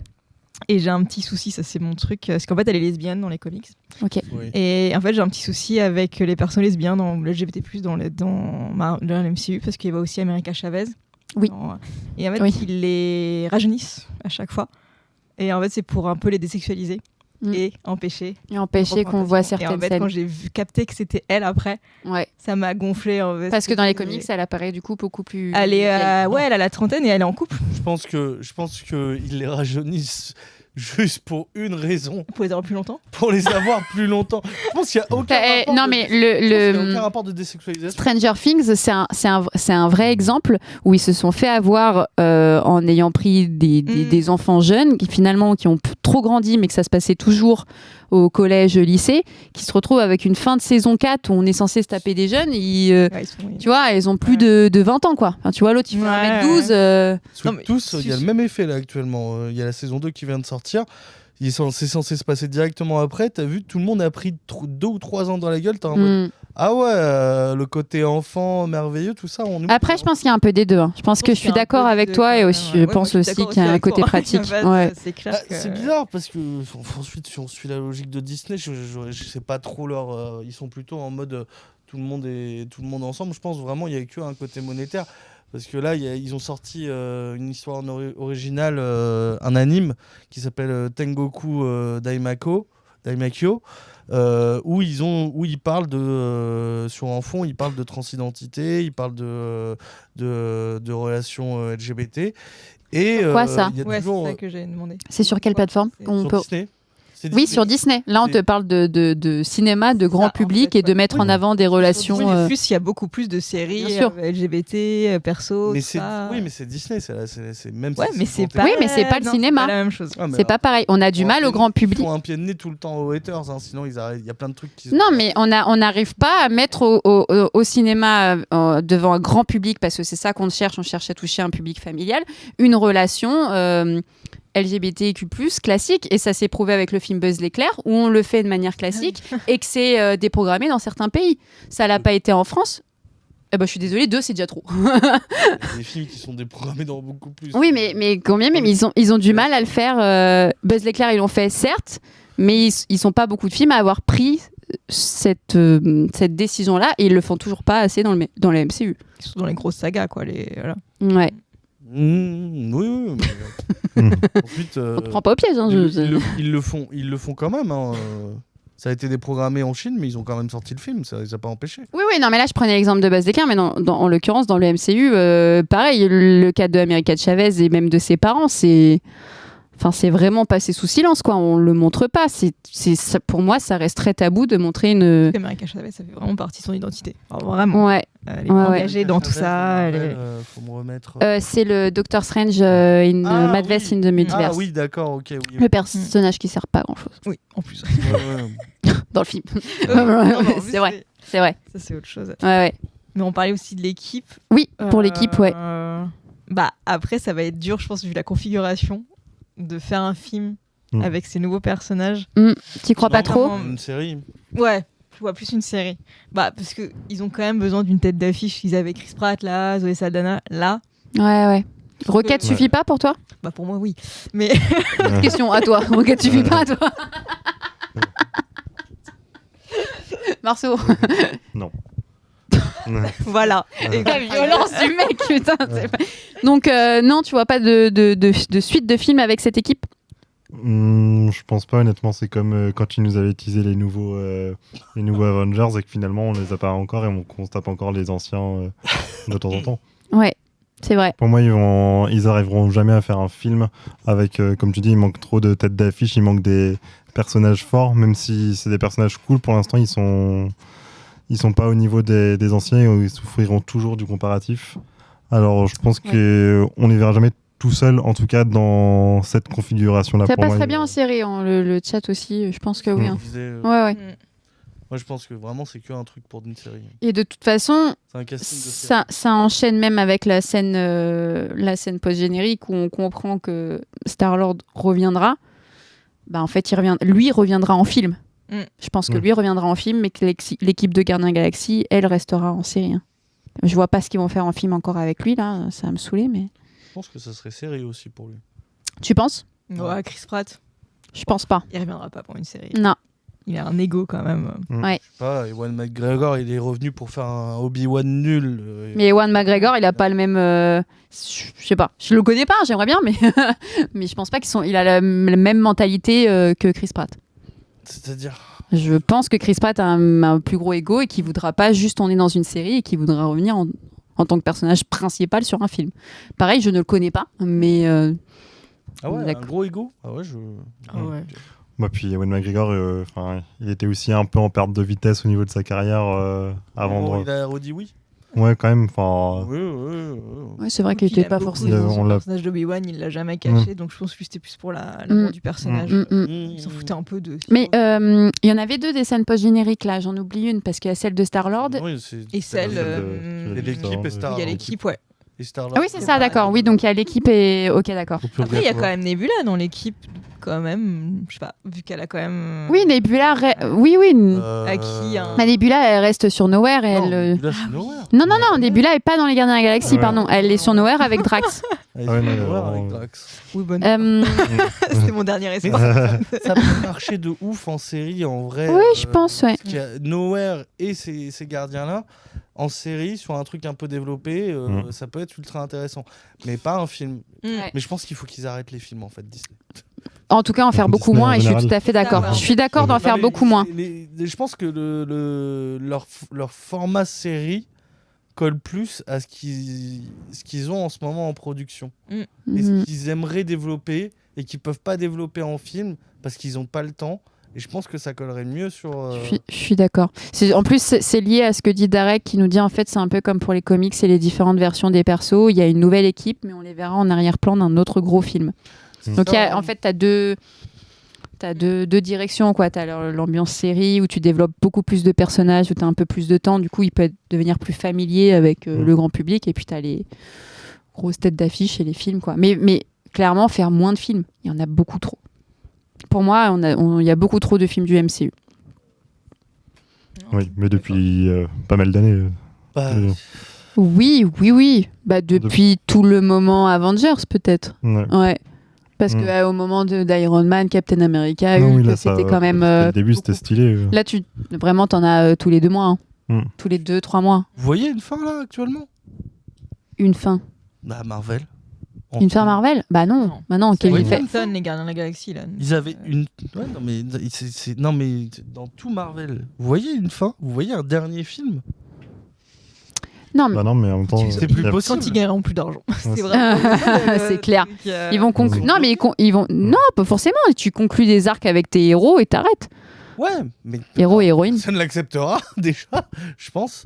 Non, je pense qu'il y a des fans qui sont assez fous pour ne jamais accepter, gueuler, faire des pétitions et tout ça. Si tu Bah, on a t'arrêtes bien d'un coup accepté sans qu'il y a- avoir une fin. Bah, on a bien accepté qu'il y avait la fin de Captain America comme on l'entendait, la fin de Iron Man. Je vois pas où est le Mais problème. Oui, mais... Oui, mais t'as Non, continué avec Ah d'autres oui, héros. Non, mais je suis d'accord. Pour moi, Endgame aurait dû être le dernier. C'était parfait. Ils auraient dû s'arrêter là. Actuellement, ils relancent des possibilités. Mais attends, mais c'est comme dans les comics. Oui, c'est- Et quand tu fais des nouveaux runs et quand tu lances, c'est sans fin. Je sais, mais résultat, on est bloqué. On est... il y aura- Je pense pas qu'on est bloqué. Je pense qu'il faut juste calmer au niveau des productions. Parce que là, quand on parle qu'il y a 2-3 films, c'est cumulé avec je sais pas combien de séries par an. Mais là, ils ont Par an. réduit normalement le rythme. C'est ce Bah qu'ils oui. ont dit. Mais oui, parce que les techniciens ont gueulé et que les monteurs, ils sont. Exactement. Ouais, grave des scénaristes, c'est vrai, c'est vrai, c'est vrai. Exactement. Bah, la Blade, pour l'instant, il est en Ouais, date. ouais. Mais oui, c'est trop. Ce qu'ils avaient réellement prévu, c'était inconcevable. Mhm. C'était- mais même- de se poser et de Bah oui. stop. Ouais. Et pour les équipes et pour nous, même, en termes de vision. Non, Est-ce que vous avez un dernier mot à dire pour ce film avant qu'on passe aux notes et à la fin de ce live? ouais, Warlock. C'est Warlock, c'est ça? Wardlock. On en a pas Ouais, beaucoup. Ouais, on en a Ouais. pas. C'est vrai qu'on a pas. On peut finir sur ce Warlock. personnage-là parce que qui dit beaucoup un avenir dans le MCU. Moi, je le Ouais. connais pas du tout dans les comics. Alors là, Moi, Vite fait. Je connais plus pas que trop, ça. ouais, non plus, ouais. Non. Plus Mais- toi, non? Un peu, ouais, mais parce qu'il apparaît dans les gros events Marvel des années 80, genre Infinity War, Infinity Crusade, tout ça. C'est carrément presque le perso principal de tout ça, de tous ces arcs-là, ouais. Ok. Énormément. Il est intéressant dans les comics ou... Ouais, non, il est assez intéressant. Normalement, c'est vraiment l'être génétiquement créé pour être le supérieur en absolument tout. Et c'est la pierre de l'âme, je crois, qu'il a sur le front normalement. Ce qu'il a dans les films était plus possible. Eh ben, ouais. Et La Mauvais timing, quoi. timing, là. et il y a même un moment où, du coup, il est tellement parfait qu'il Il fait éjecte bling bling. tout le mal qu'il a en lui et ça crée un nouveau Adam Warlock, mais complètement méchant, du coup. Ouais. Qui, est- Ah, ils aiment bien ça. qui s'appelle Magnus ou un truc comme ça. Ah, mais oui, Oui, d'accord. Mm. En Non, mais fait, mais si. C'est pas mal ce qu'ils En fait, développent tu le connais. Ouais. Dans le comic, c'est pas mal ce qu'ils font avec. Mais dans le film, c'est un comic relief. Mais après, qu'ils disent qu'il est pas fini, Oui. ça m'a pas dérangé. En fait. Bah oui, c'est ça. Mm. C'est répété même plusieurs fois. Hein. Il est sorti trop tôt. Ceux qui lisent les comics, je pense, principalement. Ouais, Ils disent, non, attention, c'est pas vraiment Warlock. Ne gueulez pas. Il apparaît pas beaucoup, hein, même. Ouais, c'est pas Enfin, trop c'est- appuyé, c'est pas. Il a quand même une dizaine d'apparitions, mais c'est en fil rouge. Mais Oui, mais c'est pas. Oui. je trouve ça Sur intéressant. 2h30 de film, 10 apparitions, c'est pas énorme, quoi. y a beaucoup, ils ont calé beaucoup de choses sur 2h30 en vrai. Hein. Oui, oui, clairement, hein. Clairement, c'est très intéressant, mais c'est. Warlock, c'est un peu. Moi, j'ai trouvé que c'était un peu l'anti-MODOK. Je trouve qu'il a le même parcours et le même intérêt que MODOK dans Ant-Man, mais sauf que c'est bien écrit et bien fait. Ah oui, d'accord. Non, Putain, non, je suis non, en train de réfléchir à mon argumentaire et j'étais là, je suis trop soude, trop tard. On s'est pas compris. Non, ouais. Dans le sens, c'est ce qu'ils auraient dû faire avec MODOK, de son comment ils auraient dû l'utiliser dans le scénario d'Ant-Man et qui marche et ça marche pas dans Ant-Man et là ça marche. Là, je trouve que ça marche bien. Ouais, clairement, mais même, je suis très intriguée par la suite, voir comment il va évoluer, comment il va grandir finalement, parce que comme on a expliqué, c'est une sorte de bébé encore. Je trouve même son évolution, c'est que du bonus. J'ai l'impression que toute son histoire, c'est du bonus, mais ça marche bien. Ouais, il est touchant, il comprend aussi qu'est-ce qu'est le bien, qu'est-ce qu'est le mal, même sa relation avec le petit animal qui appartient à un ravageur et qui les récupère. Enfin, non, c'est cool, je pense qu'il y a plein de trucs intéressants. Peut-être une nouvelle tête d'affiche aussi, c'est un acteur qui est connu du grand public, ça peut peut-être intéresser les gens.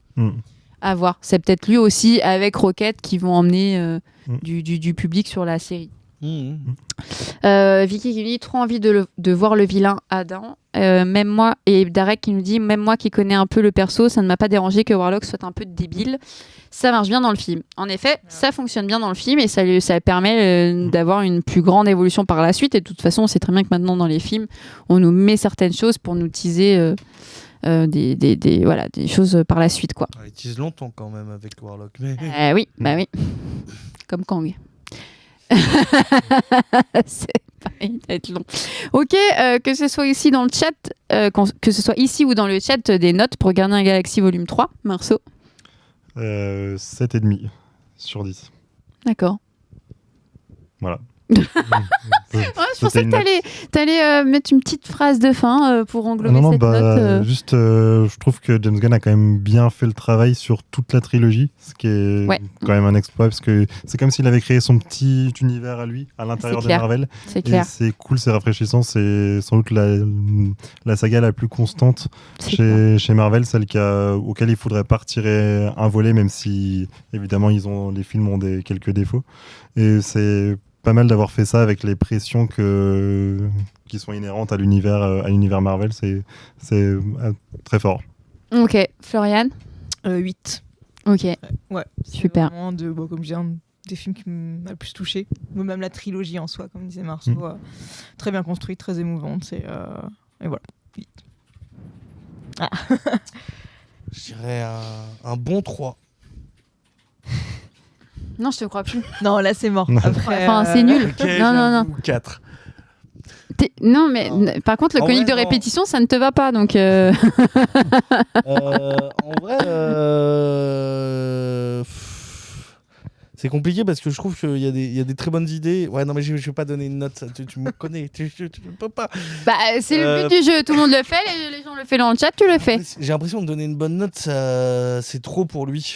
Il y a des trucs qui me dérangent beaucoup. Alors attends. T'avais une facilité à mettre des notes sur Ant-Man, même sur d'autres films, et là, ça te pose problème.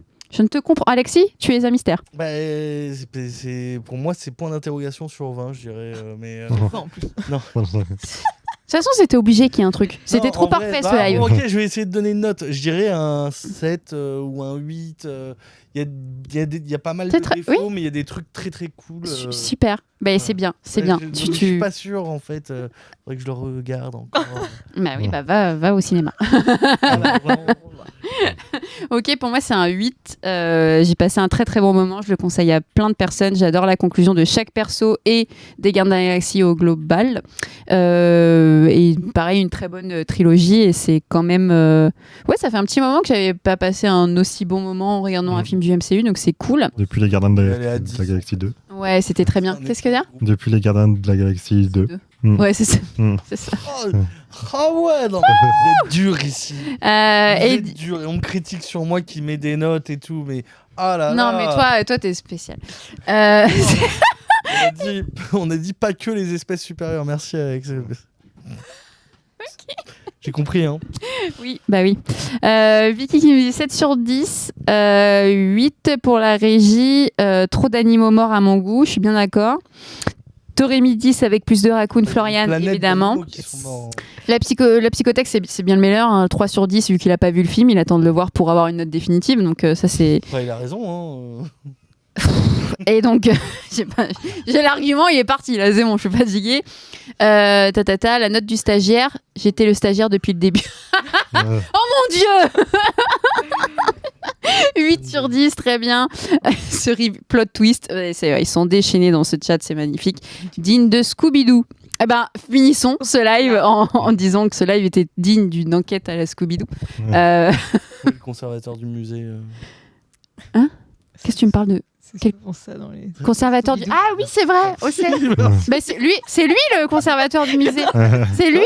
Mais regarde, tu crois qu'il est méchant qui a envie de construire un parc d'attractions sur le musée. Ah, il gâche bien son- Ouais. Bah ça, on en parle après le live. Mais écoutez, merci beaucoup pour les personnes qui nous ont suivis sur le chat. Merci beaucoup pour ceux qui vont nous regarder ensuite en retransmis sur la chaîne YouTube de Comme dans ta bulle. Et merci à l'équipe. On se retrouve bientôt. Je pense qu'on va se retrouver même très vite parce qu'on n'avait pas du tout prévu que le prochain film, c'est un film d'animation qui est le Spider-Man Across the Spider-Verse. Donc, on va prochainement se retrouver et au cinéma et en live.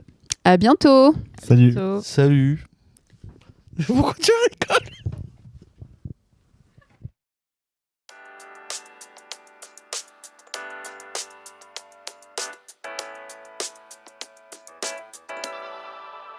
How do I deal